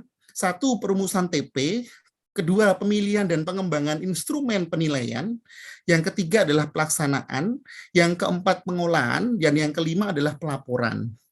Bapak Ibu, terkait dengan asesmen diagnostik ini tentunya menjadi pijakan kita untuk memberikan pembelajaran diferensiasi. Tentunya pembelajaran diferensiasi ini adalah sebuah pembelajaran yang berpihak pada peserta didik. Kalau kita sukses merancang diagnostik, maka nanti ketika kita diferensiasi sangat mudah sekali, baik itu diferensiasi proses, konten, maupun diferensiasi produk. Tentunya diagnostik ini adalah merupakan asesmen formatif Bapak Ibu. Jadi diagnostik itu merupakan bagian dari asesmen formatif. Beda dengan asesmen sumatif yang nantinya hasil akhirnya akan diakumulasi atau dimasukkan dalam raport. Tetapi di formatif ini proses dan di awal, jadi tidak dimasukkan. Oleh karena itu perbedaannya adalah terletak pada fungsi dari asesmen tersebut. Bapak Ibu, kalau kita lihat asesmen diagnostik ini akan membantu kita dalam proses pelaksanaan pembelajaran diferensiasi. Biasanya kalau saya melaksanakan diferensiasi, misalkan besok saya membelajarkan tentang nilai tempat bilangan. Maka hari ini sebelum pembelajaran selesai, saya akan mengajak anak-anak sambil bernyanyi, kemudian di depan meja saya mereka berhenti satu persatu untuk riang gembira melaksanakan diagnostik, baik itu kognitif dan non-kognitif. Bapak Ibu, asesmen diagnostik itu nantinya akan memberikan pemetaan bagi kita dimulai dari kesiapan belajar, minat belajar, dan profil belajar, sehingga nanti ketika kita meramu diagnostik, maka kita akan sangat terbantu pada saat memberikan pembelajaran diferensiasi. Selanjutnya Bapak Ibu terkait dengan tujuan asesmen diagnostik, jadi secara umum, sesuai namanya, diagnostik bertujuan untuk mendiagnosa. Kalau kita ke dokter, kita akan ditanya gejala-gejalanya. Sama seperti kita melaksanakan sebuah asesmen, tentunya akan mendiagnosis kemampuan dasar siswa dan mengetahui kondisi awal siswa. Jadi kalau kita lihat diagnostik ini dibagi atas 2. Yang pertama adalah non-kognitif, yang kedua adalah kognitif. non-kognitif nanti akan mengetahui kesejahteraan psikologi siswa. Misalkan dengan pertanyaan-pertanyaan yang ringan, bagaimana kondisi perasaanmu, bagaimana suasana belajarmu siang ini, apakah hari ini kamu telah melakukan kebaikan-kebaikan, kamu hari ini punya masalah nggak dengan temannya. Nah, pertanyaan-pertanyaan ringan ini akan membantu kita nanti dalam memetakan peserta didik sesuai dengan levelnya untuk memberikan pembelajaran diferensiasi. Sedangkan asesmen diagnostik kognitif itu akan mengidentifikasi capaian kompetensi siswa, menyesuaikan pembelajaran di kelas dengan kompetensi rata-rata siswa. Oh, ternyata peserta didik saya itu untuk pembelajaran nilai tempat itu ada 3 klasifikasi, ada 3 grade-nya. Ada yang dia ringan atau dia belum paham, kemudian dia di model atau di tengah-tengah, kemudian dia yang di piawai atau dia mahir. Sehingga diagnostik kognitif ini memberikan kelas remedial atau pelajaran tambahan kepada siswa yang kompetensinya di bawah rata-rata. Sehingga nanti ketika kita menjalankan diferensiasi proses, konten, dan produk, itu sesuai dengan kebutuhan, minat, serta kondisi peserta didik. Bapak Ibu, untuk yang pertama asesmen diagnostik non-kognitif, di mana dilaksanakan di awal pembelajaran dilakukan untuk menggali mulai dari kesejahteraan psikologis atau sosial emosional siswa, aktivitas siswa selama belajar di rumah, bagaimana dia akan bercerita tentang kegiatan belajarnya dengan ibunya, bagaimana dia akan bercerita ketika dia belajar di samping temannya yang suka usil, sehingga nanti pada tahapan ini Bapak Ibu semuanya akan mulai memetakan terkait dengan peserta didik kondisinya seperti apa. Oleh karena itu, keterampilan bertanya dan membuat pertanyaan ini sangat penting dalam asesmen diagnostik non-kognitif ini. Sedangkan tahapannya Bapak Ibu, tahapannya melaksanakan diagnostik kognitif, itu yang pertama persiapan. Biasanya saya mempersiapkan instrumennya, melaksanakan sampai tindak lanjut, sehingga nanti saya akan bisa memetakan kondisi belajar peserta didik menurut grade-nya. Nah, ini adalah asesmen diagnostik non-kognitif Bapak Ibu. Siapkan alat bantu berupa gambar yang mewakili emosi, mungkin dengan emoji-emoji tertentu, mungkin ketika yang gembira dia akan ngangkat smile, ketika dia marah mungkin wajah yang raut mukanya merah seperti itu. Sehingga panjenengan semuanya pada saat itu akan menyiapkan pertanyaan. Apakah yang sedang kamu rasakan saat ini, Nak? Bagaimana perasaanmu saat belajar di rumah?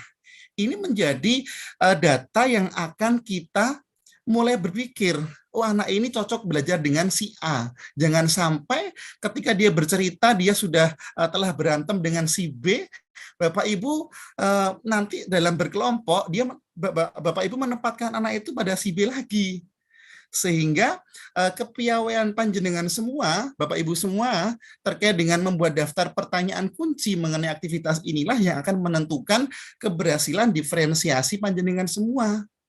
Mulai dari penyiapan pertanyaan kunci, apa saja kegiatanmu selama belajar di rumah, Nak? Apa saja hal penting yang membuat kamu senang ketika belajar? Terus apa harapanmu? Ini semuanya bisa Bapak Ibu lakukan dengan persiapan yang matang. Contoh, meminta siswa untuk mengekspresikan perasaannya selama belajar di rumah serta menjelaskan aktivitasnya. Apakah dengan cara bercerita, apakah dengan menulis tapi didampingi, apakah dengan menggambar kemudian kita dampingi sehingga kita akan mendapatkan data yang akurat.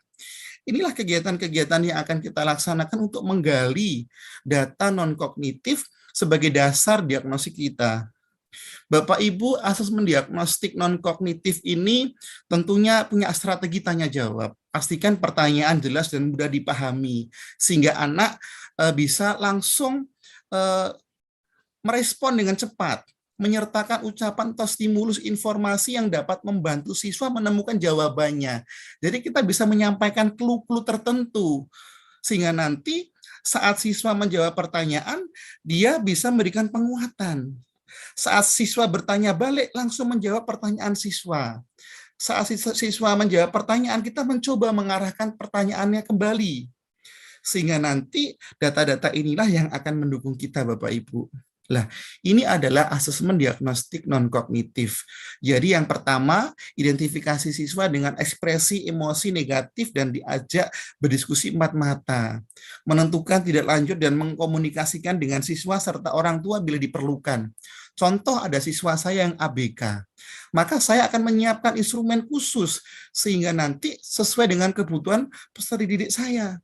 Kemudian ulangi pelaksanaan asesmen non-kognitif pada awal pembelajaran, sehingga nanti betul-betul kegiatan pembelajaran yang kita susun dalam modul ajar sesuai dengan sasaran yang kita tuju. Kemudian selanjutnya Bapak Ibu, asesmen diagnosis yang kedua adalah asesmen diagnostik non-kognitif. Asesmen ini bertujuan untuk mendiagnosa kemampuan dasar siswa dalam topik sebuah mata pelajaran. Kalau tadi emosional, maka di kognitif ini kita sudah masuk ke esensi material. Asesmen diagnostik kognitif itu dapat dilaksanakan secara rutin, yang disebut asesmen diagnostik kognitif berkala pada awal pembelajaran. Jadi kalau kita mau melaksanakan pembelajaran, misalkan esok kita mau belajar tentang perkalian, maka hari ini Bapak Ibu harus menyiapkan instrumen diagnostik non-kognitif dan kognitifnya. Jadi pada awal pembelajaran bisa, pada akhir setelah guru selesai menjelaskan dan membahas topik juga bisa di waktu yang lain. Jadi asesmen diagnostik itu bisa berupa asesmen formatif maupun sumatif bentuknya.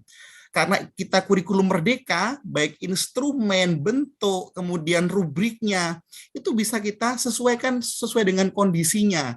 Jangan berpikir bahwa asesmen itu seperti pertanyaan, seperti ulangan, tidak. Tetapi contoh ketika kita menjalankan asesmen formatif proses pembelajaran, kita bisa menggunakan penilaian diri sendiri. Misalkan dengan angket, saya telah memahami rumus ruas lingkaran, misalkan seperti itu. Dia akan ya atau tidak. Sehingga bentuknya disesuaikan dengan kebutuhan kita. Disesuaikan dengan muatan esensi dari materi atau karakteristik materi. Penting bagi kita untuk melaksanakan asesmen diagnostik Bapak Ibu untuk menyesuaikan tingkat pembelajaran dengan kemampuan siswa, bukan untuk mengejar target kurikulum, karena ini kurikulum merdeka. Untuk tahapannya sama, ada persiapan, pelaksanaan, diagnosis, dan tindak lanjut. Nah, kemudian selanjutnya Bapak Ibu, asesmen diagnostik kognitif, contoh tindak lanjutnya, lakukan pengolahan hasil asesmen. Buat penilaian dengan kategori, oh ini paham utuh, oh ini paham sebagian, oh ini tidak paham. Kemudian rata-rata hasil dari asesmen tersebut. Oh nantinya materi yang panjenengan berikan itu tidak terlampau jauh. Kecuali kalau panjenengan punya niatan untuk pengayaan berbeda. Nah, bagi siswa menjadi 3 kelompok. Siswa dengan rata-rata kelas akan mengikuti pembelajaran dengan ATP sesuai dengan fasenya, siswa dengan nilai di bawah rata-rata, siswa dengan nilai di atas rata-rata. Jadi ada middle yang dia sesuai dengan ATP-nya, kemudian yang di high-nya, kemudian di low-nya. Selanjutnya, lakukan penilaian pembelajaran topik yang sudah diajarkan sebelum memulai topik pembelajaran yang baru. Artinya, panjenengan akan mulai. Ketika kita belajar perkalian, maka diagnostiknya jangan langsung perkalian. Mungkin bisa digali dengan pertanyaan-pertanyaan yang simpel. Karena perkalian itu kan penjumlahan berulang, sehingga nanti kita bisa menaruh pertanyaan pertama tentang penjumlahan dulu misalkan. Itu sesuai dengan tujuan panjenengan semuanya. Kemudian yang keempat, ulangi proses diagnosis ini dengan melakukan asesmen formatif dengan bentuk dan strategi yang variatif. Kalau saya biasanya dengan permainan, biasanya kalau saya tidak formal, saya panggil, saya tarik dari pergaulan mereka pada saat bermain, saya ajarkan tanya jawab sehingga nanti tanpa mengurangi waktu untuk istirahat. Kemudian selanjutnya Bapak Ibu, asesmen diagnostik kognitif, ini contohnya. Ada TP yang dites, menjelaskan, menentukan panjang termasuk jarak, berat, waktu dalam satuan baku. Prasyarat dari TP ini, anak mendeskripsikan dan menentukan hubungan antara satuan baku, panjang, berat, dan waktu yang umum. Jadi saya menyediakan gambar. Kemudian saya membuat benda konkret, biasanya benda konkret dengan penggaris, kemudian saya menaruh pulpen atau pensil dari berbagai ukuran, sehingga nanti dia bisa belajar sambil melakukan, karena ini yang paling mengena Bapak Ibu. Nah, ini contoh perencanaan soal hingga tidak lanjutnya. Sehingga nanti ketika si A ini ngukur kok mulai dari angka penggaris nomor 3, dia menyebutkan ukuran pensilnya 10, maka ini tidak pas, berarti dia tidak paham. Harusnya dia dimulai dari angka 1, kan gitu ya. Angka 1 itu 0 Bapak Ibu, dari angka 0. Nah, Bapak Ibu, ini adalah klasifikasinya, baik itu dia tidak paham sebagian maupun dia paham utuh Bapak Ibu. Sehingga ketika kita memberikan diferensiasi nanti lebih mengena. Baik diferensiasi proses, konten maupun produk.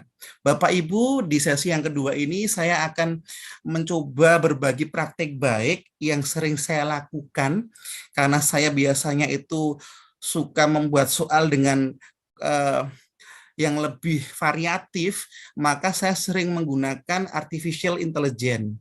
Jadi artificial intelligence ini atau yang disebut dengan kecerdasan buatan Bapak Ibu, ini merupakan bidang ilmu komputer yang dikhususkan untuk memecahkan masalah kognitif yang umumnya terkait dengan kecerdasan manusia, seperti pembelajaran, pemecahan masalah, dan pengenalan pola. Sama seperti yang dalam diagram ini Bapak Ibu. Jadi ada physical world, kemudian informasi, kemudian dia berkaitan dengan hubungan antara manusia. Sehingga nanti artificial intelligence itu mendekati kemampuan manusia sebenarnya. Di mana artificial intelligence ini atau kecerdasan buatan merupakan proses memodelkan cara pikir manusia untuk mendesain suatu mesin agar dapat berperilaku layaknya manusia.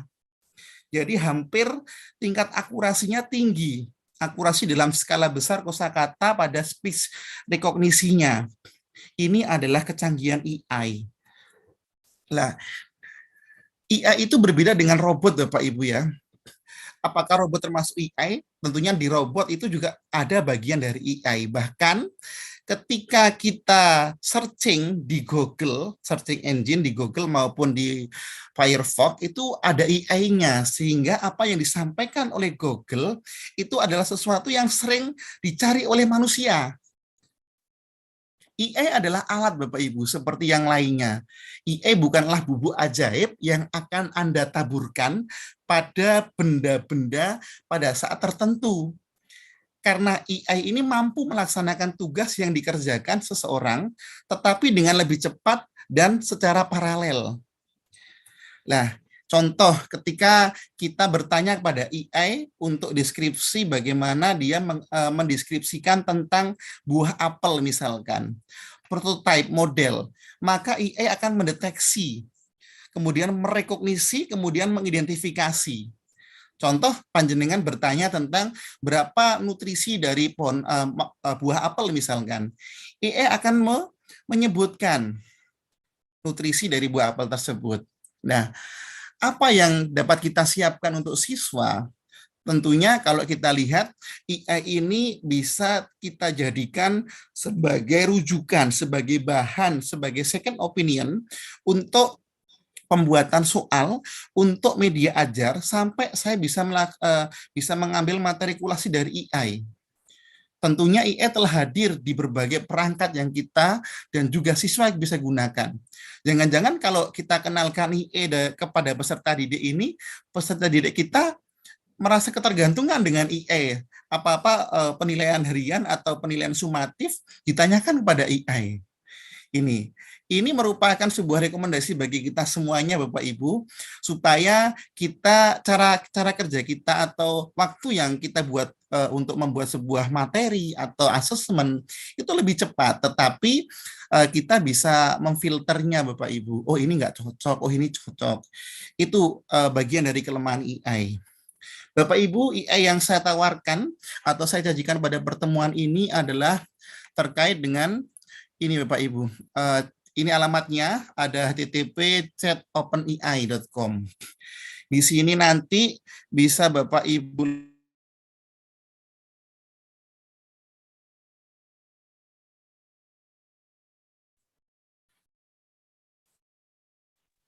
Halo, Pak Tri Panjianto.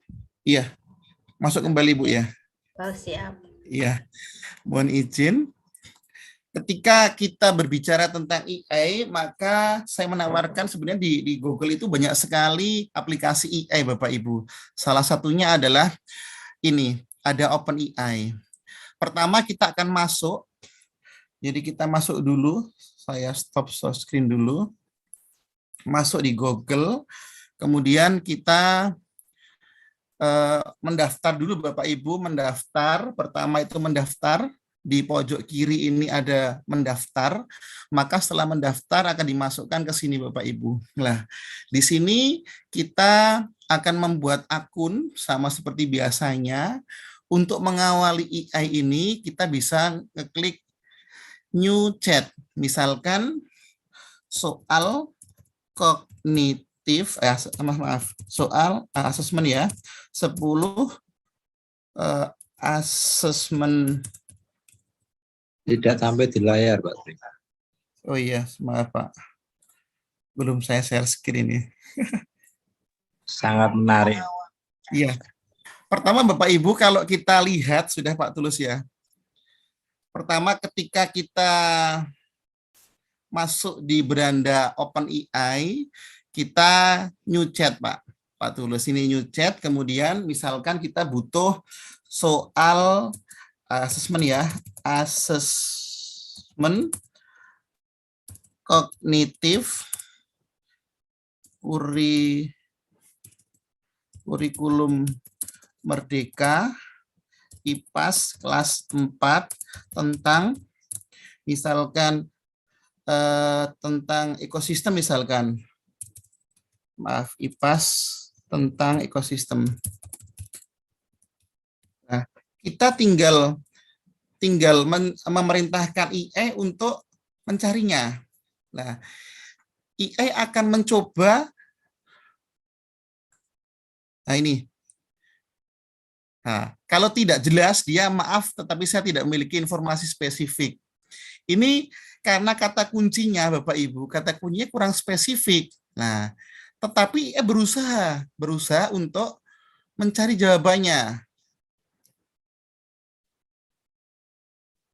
Nah, ini sama seperti robot. Coba kalau kita spesifik 10 soal sumatif tentang ekosistem kelas 4 misalkan.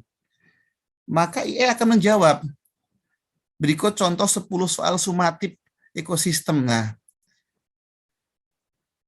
ini dengan cepat AI sesuai dengan perintah. Kalau kita tadi kan 10 soal, maka AI juga akan merekomendasikan 10 soal dengan pilihan ganda yang bisa kita ubah bentuknya, apakah panjenengan mengubah isian, mengubah jawab singkat maupun uraian. Bisa juga seperti itu Bapak Ibu. Nah, ini 6. Ini adalah kecepatan AI yang bisa menghemat waktu kita untuk membuat asesmen. Itu yang pertama. Apakah bisa Pak, misalkan suatu saat diketahui oleh siswa, kemudian siswa mencari jawaban atas pertanyaan dari guru misalkan. Nah, ini 10 soal yang direkomendasikan AI. Mungkin kita bisa mengadopsi beberapa sesuai dengan kecocokan panjenengan semuanya. Mungkin lagi soal diagnostik non-kognitif misalkan. Kelas 4 misalkan. Nah, nggak spesifik karena coba lebih spesifik lagi, maka AI itu minta supaya kita itu lebih menyebutkan lebih spesifik sehingga dia tidak bingung. 4 soal atau asesmen non-kognitif kelas 4 misalkan. Ini stop dulu. Nah, ini. Saya merasa percaya diri saat menjawab pertanyaan di kelas. Nah, ini bentuk-bentuk asesmen yang bisa kita gunakan atau kita adopsi, sehingga akan sangat membantu sekali dalam penyusunan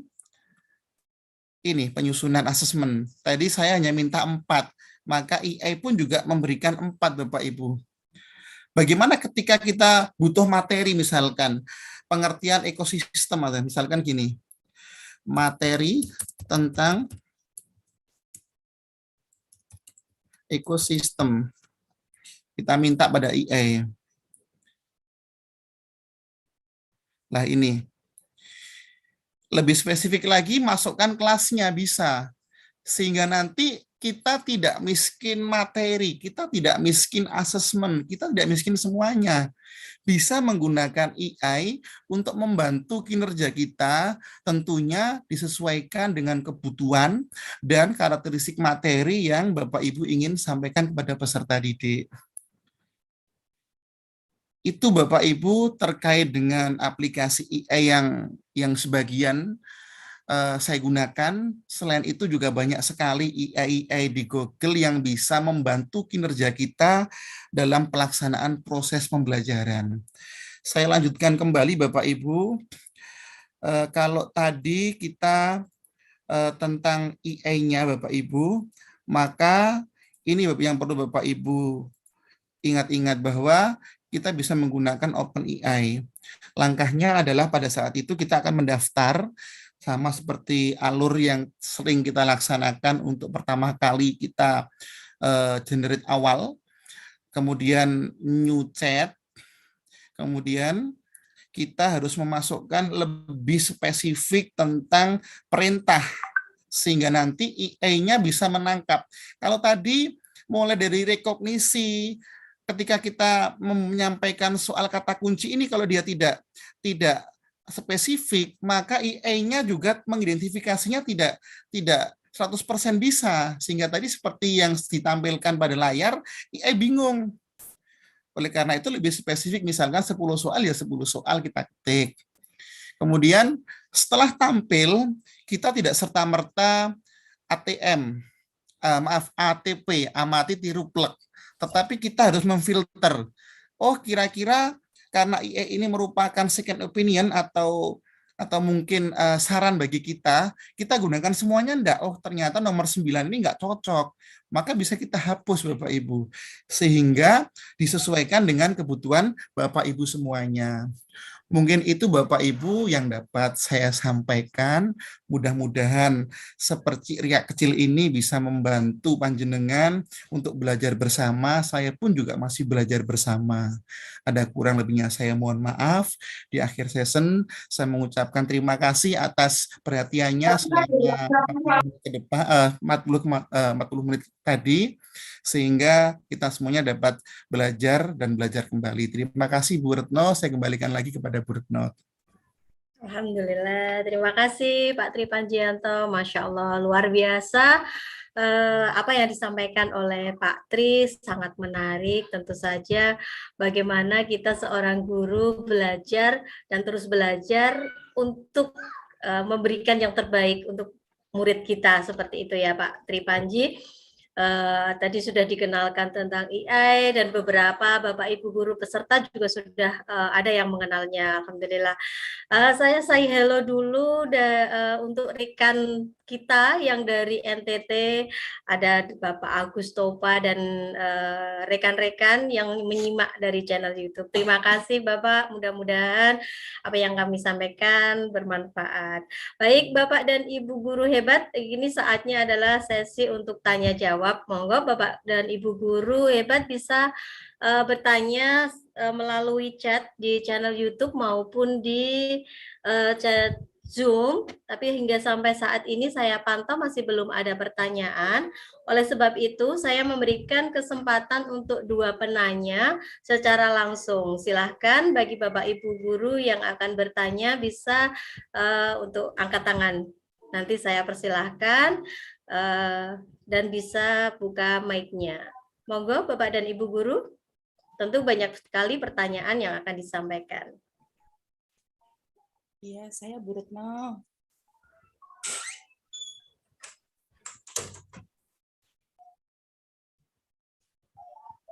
Baik, ini sambil menunggu ada yang angkat tangan, saya izin membacakan pertanyaan dari Pak Ali Ihsan. Kalau ada kata pertanyaan Power Rangers, ini berarti pertanyaannya ditujukan untuk Pak Tulus. Benar begitu ya Pak Ali ya? Atau Pak Ali mau berbicara secara langsung?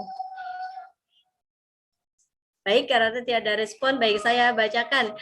Apa tindak lanjut yang akan dilaksanakan atau direncanakan oleh Power Rangers Merah setelah menganalisis raport pendidikan di lembaganya? Ini yang pertanyaan yang pertama, kemudian pertanyaan yang kedua, kelihatannya juga sama disampaikan untuk Pak Tulus. Saat pembuatan soal sumatif, apakah bentuk soal harus sama dengan AKM? Seperti itu, mohon untuk yang angkat tangan, antri dulu. Saya berikan kesempatan untuk Pak Tulus menjawabnya dua pertanyaan tersebut. Monggo Pak Tulus. Terima kasih Bu Retno dari Pak Ali Ihsan ya. Dua-duanya dari Pak Ali Ihsan. Atau yang satu dari siapa? Bu Retno? Saya belum nyimak. Dari Bu Istiqomah. Oh, Bu Istiqomah. Kalau dari Pak Ali Ihsan, yang kalau nggak salah dari Wadung ya. Itu mana ya? Ya. Nah, ini terkait dengan apa tadi Bu? Saya bantu membacakan Pak Tulus ya. Ya. Apa tidak lanjut yang dilaksanakan, direncanakan setelah analisis rapat pendidikan di lembaga?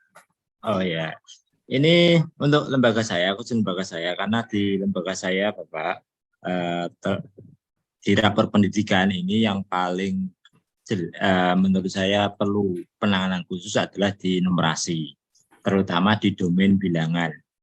Nih, maka yang kami lakukan pertama adalah tentu saya juga sudah menyatakan di dalam WA Group, kapan Pak kita rapat, banyak sekali yang harus kita bahas. Ini saya mencoba untuk mengajak teman-teman kita rapat. Dan insya Allah ke depan ketika ada rapat, hal ini akan juga saya sampaikan kepada Bapak Kepala Sekolah dan juga Bapak Ibu Guru, bagaimana langkah kita ke depan terkait dengan domain bilangan, terutama di numerasi. Domain bilangan ini numerasi kita merah, dan domain bilangan ini banyak anak-anak kita banyak yang nilainya di bawah harapan kita. Maka saja berembuk bermusyawarah dengan teman-teman bagaimana langkah kita terkait dengan ini. Ini yang pasti yang harus kita benahi adalah proses pembelajarannya. Ketika proses pembelajaran, maka yang harus sentuh adalah guru kependidikan yang ada. Maka kami mengusulkan kalau nanti ada kesempatan akan saya usulkan kepada Bapak Sekolah dan Bapak Ibu Guru, mari kita semua ketika jam 12 selesai, anak-anak sudah pulang, yuk kita kumpul-kumpul bareng-bareng, kita ajak bahas-bahas bagaimana kita mengajarkan yang terbaik untuk anak-anak terkait dengan bilangan. Karena selama ini saya juga menyadari di kelas 6 itu saya mau mencoba mengangkat anak-anak, pusing sendiri saya. Jadi bagaimana itu kita harus cari akar permasalahan mulai dari awal, dari kelas 1 sampai ke kelas 6-nya. Seperti apa sih pembelajarannya, mari kita coba. Tidak ada yang ditutup-tutupi, tapi kita bahas secara tertutup di dalam lingkungan sekolah kita. Seperti apa, setelah itu kita cari solusinya. Tentu solusi yang ada pasti akan muncul banyak solusi untuk itu. Maka ketika banyak solusi itu, mari kita coba cari solusi yang terbaik. Kita tetap punya plan A, plan B untuk menentukannya. Dan ketika solusi itu sudah kita ambil, yuk kita laksanakan. Dan kita semua ketika itu sudah ada putusan, maka semua harus komitmen untuk melaksanakan putusan yang sudah diputuskan dalam rapat bersama dengan Bapak Ibu Kepala Sekolah dan Bapak Ibu Guru. Kebetulan Bapak Sekolah kami adalah PLT, sehingga kami juga menunggu kesempatan dan juga waktu dari Bapak Kepala Sekolah kami untuk itu. Insya Allah kalau sudah ada waktu, nanti kita akan bicarakan hal seperti itu. Itu terkait dengan tindak lanjut rapor pendidikan yang harus yang pertama dibenahi di domain bilangan, terutama di numerasinya. Yang satu, pertanyaannya mungkin. Ya, saya bantu Pak Tulus pertanyaannya. Oh, sudah ada Bu Retno ya? Monggo Bu Retno. Saat pembuatan soal sumatif, apakah bentuk soal harus sama dengan AKM? Seperti itu Pak Tulus pertanyaannya dari Bu Istiqomah. Ya, terkait dengan soal sumatif, ini kembali kepada semangat kita ya, semangat dan juga pada bahwasanya di kurikulum merdeka ataupun kurikulum yang lama tetapi semangatnya semangat merdeka, maka adalah merdeka muridnya, merdeka gurunya, merdeka sekolahnya. Tetapi dari merdeka ini tentu harus bisa dipertanggungjawabkan. Yang kita lakukan harus ada pertanggungjawabannya dan bisa dipertanggungjawabkan. Terkait dengan soal bentuknya terkait dengan sumatif, ini adalah kembali kepada sekolah tadi, kepada gurunya. Dia bisa mengukur anak-anak seberapakah capaian kompetensinya ataukah pencapaian dari tujuan pembelajaran bukan itu mau pakai. Tapi kalau mau pakai yang seperti sumatif, insya Allah anak-anak akan terbiasa sehingga ketika anak merasa dengan soal-soal yang tertentu itu. Harapan saya seperti itu. Tapi ini tidak wajib bagi sumatif, tidak. Bahkan di dalam kurikulum merdeka pun semester itu dilakukan jika diperlukan dari sumatif lingkup materi dan sumatif akhir semester. Dan sumatif akhir semester itu bisa dilakukan dulu. Maka dia sudah melakukan sumatif lingkup materi, tapi dia sudah merasa bahwa itu hasilnya sudah valid, maka dia, Bapak Ibu Guru, tidak wajib untuk melakukan sumatif akhir semester. Hasilnya sudah ada. Itu jawaban dari saya, mungkin ada dari Pak Tri atau Bu Retno yang selaku guru juga, mungkin ada. Mungkin ada tambahan dari Pak Tri Panjianto. Iya, terima kasih untuk pertanyaan ini ya dari Pak Istiqomah ya. Apakah bentuk soal harus sama dengan AKM?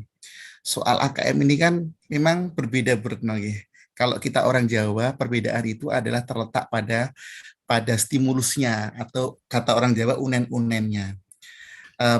Berbeda dengan sumatif yang kita laksanakan di sekolah di kelas kita. Kalau AKM itu kan lebih mengarah kepada kemampuan berpikir tingkat tinggi. Kalau sumatif itu silakan Ibu Bapak merencanakan seperti apa tekniknya. Apakah instrumennya observasi, teknik asesmennya observasi, performa, tes tulis, ataukah instrumennya berbentuk rubrik, exemplar, checklist. Monggo silakan disesuaikan. Sekaligus saya menjawab pertanyaan dari Pak Hadi, Bu Retno. Jadi sama seperti PJOK Pak Hadi. Apakah yang cocok dalam pembuatan soal sumatif mapel PJOK? Bapak Ibu, karena kurikulum kita itu kurikulum merdeka, sehingga panjenengan semuanya bebas untuk menentukan baik itu teknik maupun instrumen. Tekniknya apakah dengan observasi, performa, tes tulis. Contoh ketika kita melaksanakan formatif proses pembelajaran. Apakah bentuknya, apakah penilaian diri, penilaian teman sejawat, apakah angket, monggo silakan disesuaikan. Karena kita menjalankan kurikulum merdeka, tentunya Bapak Ibu harus menyesuaikan kondisi peserta didik dan materi esensial yang panjenengan atau Bapak Ibu akan capai dalam pembelajaran tersebut. Seperti itu Retno, Pak Tulus. Baik, keren sekali, luar biasa Pak Tri. Baik Bapak dan Ibu, ada satu penanya yang angkat tangan oleh sahabat saya, kakak saya, yaitu Bu Ani. Silahkan Bu Ani. Iya, terima kasih Dik Retno adikku atas waktu yang diberikan. Di sini saya sebenarnya tidak akan bertanya ya, Dik Retno, tapi saya akan minta bantuan pada dulur saya Pak Tulus dan Pak Tri Panjianto untuk menata dan membenarkan mindset saya, karena kebetulan saya mengajar kelas 6 dan belum mengimplementasikan Kumer kan, baru tahun pelajaran baru yang depan. Nah, di sini saya bingungnya gini, dari awal tuh sudah ada asesmen demikian-demikian, ada diagnostik demikian, ada mengetahui gaya belajar anak, dan lain sebagainya. Terus dihubungkan dengan kita meracik pembelajaran berdiferensiasi itu tadi agar kebutuhan anak tercover atau terpenuhi. Nah, ini saya minta tolong untuk diluruskan mindset saya dari diagnosa awal atau asesmen awal itu tadi dengan meracik model pembelajaran kita itu butuh waktu berapa lama? Apakah BIM salah BIM kita begitu asesmen awal langsung pembelajaran jadi atau gimana? Saya minta tolong untuk diluruskan mindset saya dulur-dulur. Makasih. Oke, terima kasih Bu Ani atas pertanyaannya. Luar biasa semangat belajarnya bahwa pembelajaran berdiferensi dan lain sebagainya bukan hanya untuk aplikasi dalam IKM saja. Baik, untuk lebih jelasnya akan dijawab oleh Bapak narasumber kita. Monggo Pak Tri, bagaimana terkait dengan kita meluruskan atau mengubah mindset para Bapak Ibu guru hebat kita dalam pengaplikasian pembelajaran berdiferensiasi, kemudian bagaimana melakukan tes diagnostik. Monggo Pak Tri. Dengan waktu yang sangat terbatas tentunya ya Pak Tri, kita ada kurang lebih 1,5 menit. Terima kasih. Ya, terima kasih Bu Retno. Bu Aini, mohon izin saya akan bercerita, berbagi praktek baik saya. Jadi pada saat setiap pembelajaran, misalkan besok saya akan membelajarkan peserta didik di TP misalkan kelas 4 terkait dengan nilai tempat bilangan. Maka siang ini tadi saya melaksanakan diagnostik. Tes diagnostik itu bertujuan untuk kesiapan belajar peserta didik, minat serta profil, sehingga nantinya akan membantu kita untuk diferensiasi. Lah, asal muawalnya setiap peserta didik akan bertemu dengan saya, akan menjawab pertanyaan dari saya. Setelah itu saya mengkantongi klasifikasi 3 kelompok tadi. Anak dengan keahlian mahir, dia menjawab nilai tempatnya cepat. Misalkan yang kategori kedua dia di sedang, dia sering macet dengan penanda gitu. Yang ketiga, dia bablas sama sekali tidak mengetahui. Maka kita sudah mengantongi 3 kelompok. Di kegiatan inti untuk menjalankan pembelajaran diferensiasi nanti di modul ajar saya pun akan mengelompokkan anak tersebut. Tentunya saya kalau pada saat diagnostik tadi saya akan memetakan, oh anak ini visual, oh anak ini audio, oh anak ini audiovisual. Kelompoknya tadi kan kelompok yang low, kemudian middle sama high ya. Itu perintah-perintahnya berbeda, tetapi materinya sama. Contoh di anak yang low tadi, kita lebih ke model tertentu sesuai dengan mereka. Misalkan kita melatih untuk menyebutkan dari awal, oh ini nilai tempat satuan, puluhan, lebih humanis lagi. Yang kedua, misalkan dengan LKPD yang nantinya dia di kelompok yang kedua yang middle itu berbeda juga.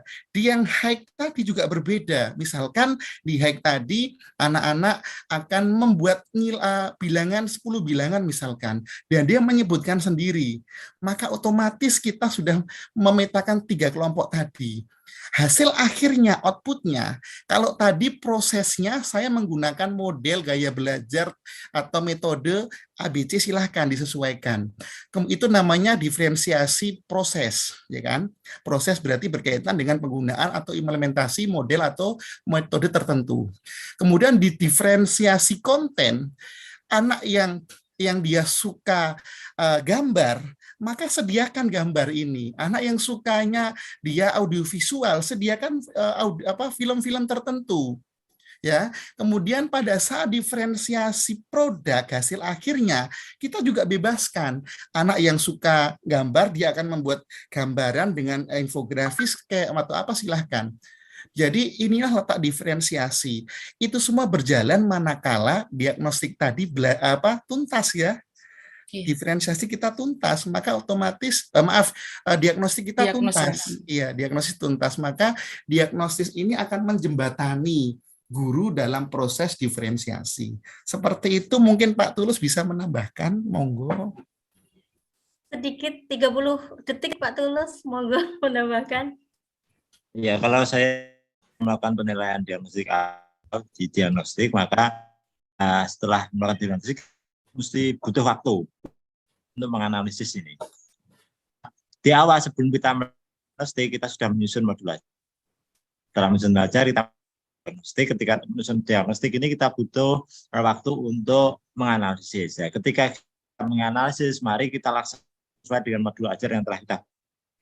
Setelah hasil analisis keluar, maka kita bisa menentukan lanjutnya. Kita coba buka setelah kita melakukan itu. Modul ajar apakah sudah sesuai dengan diagnosis yang kita lakukan? Jika kita bisa ubah, bisa dengan cara sederhana kita coba modul ajar kita catatan kecil di situ. Setelah itu kita akan dengan berdasarkan diagnosis tadi, berdasarkan catatan buat. Saya kira seperti itu, Bu Retno. Ya, terima kasih Pak Tulus, Pak Panji, Bu Ani, dan semua Bapak Guru hebat yang hari ini sudah menyimak dan membersamai kami. Mohon maaf sebesar-besarnya. Sebenarnya kami ingin memperpanjang diskusi ini, tapi karena keterbatasan waktu, kita sudah sampai di ujung acara ini. Mohon maaf tidak bisa memberikan kesempatan bagi Bapak Ibu Guru semua untuk bertanya baik secara langsung maupun pertanyaan yang ada di chat. Insya Allah Bapak-Bapak narasumber akan menjawabnya di chat seperti itu. Oke, Bapak Ibu Guru hebat, hari ini kita sudah belajar banyak sekali soal tentang bagaimana bentuk soal asesmen diagnostik, hingga tentang pembelajaran berdiferensiasi dan penggunaan IE untuk mempermudah kita.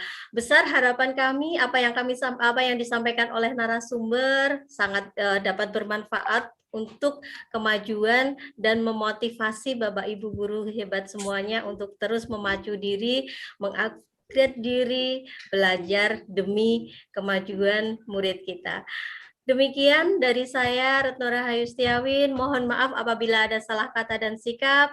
Terima kasih. Wassalamualaikum warahmatullahi wabarakatuh. Waalaikumsalam warahmatullahi wabarakatuh. Waalaikumsalam warahmatullahi Saudara, wabarakatuh. saya kembalikan ke host Bu Didin. Ya, terima kasih Bu Retno. Baik Bapak Ibu, sebelum kita akhiri, mari kita sesi foto terlebih dahulu, ya. Monggo silakan diaktifkan kameranya. Link presensi ya, Nah, ini Bapak Husain Asegaf. Link presensinya di mana ya link presensinya? Link presensi. Saya belum Coba terbagi. ada yang share. Coba ada yang share. Minta dibantu untuk link presensi. Saya tak screenshot, nggih. Screenshot foto. Saya Slide bantu, 1, nggih. Bentar. Slide 1, nggih. 1, 2, 3.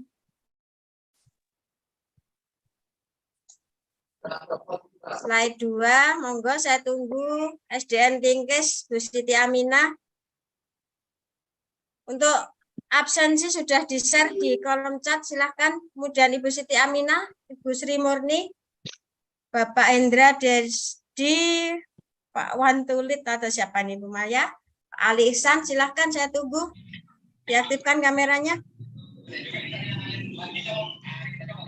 Baik, untuk slide 2, 1, 2, 3.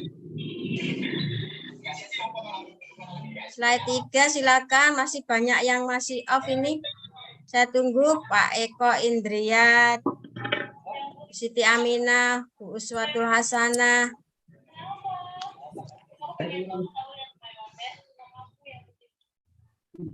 Untuk slide 4 silakan.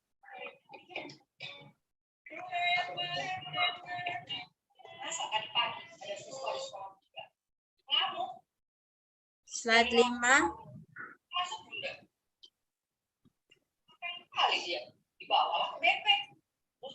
Slide 6. Ya.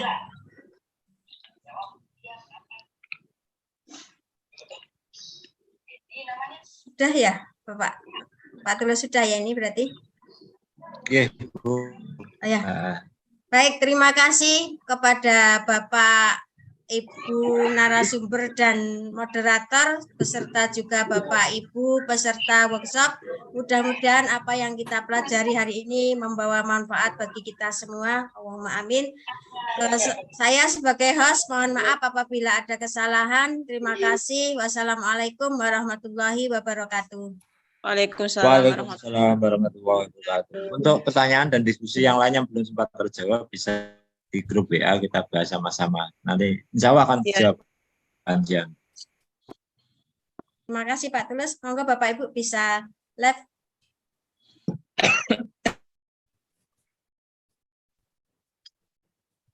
Streamingnya tak stop ya. Nggih. Saya stop.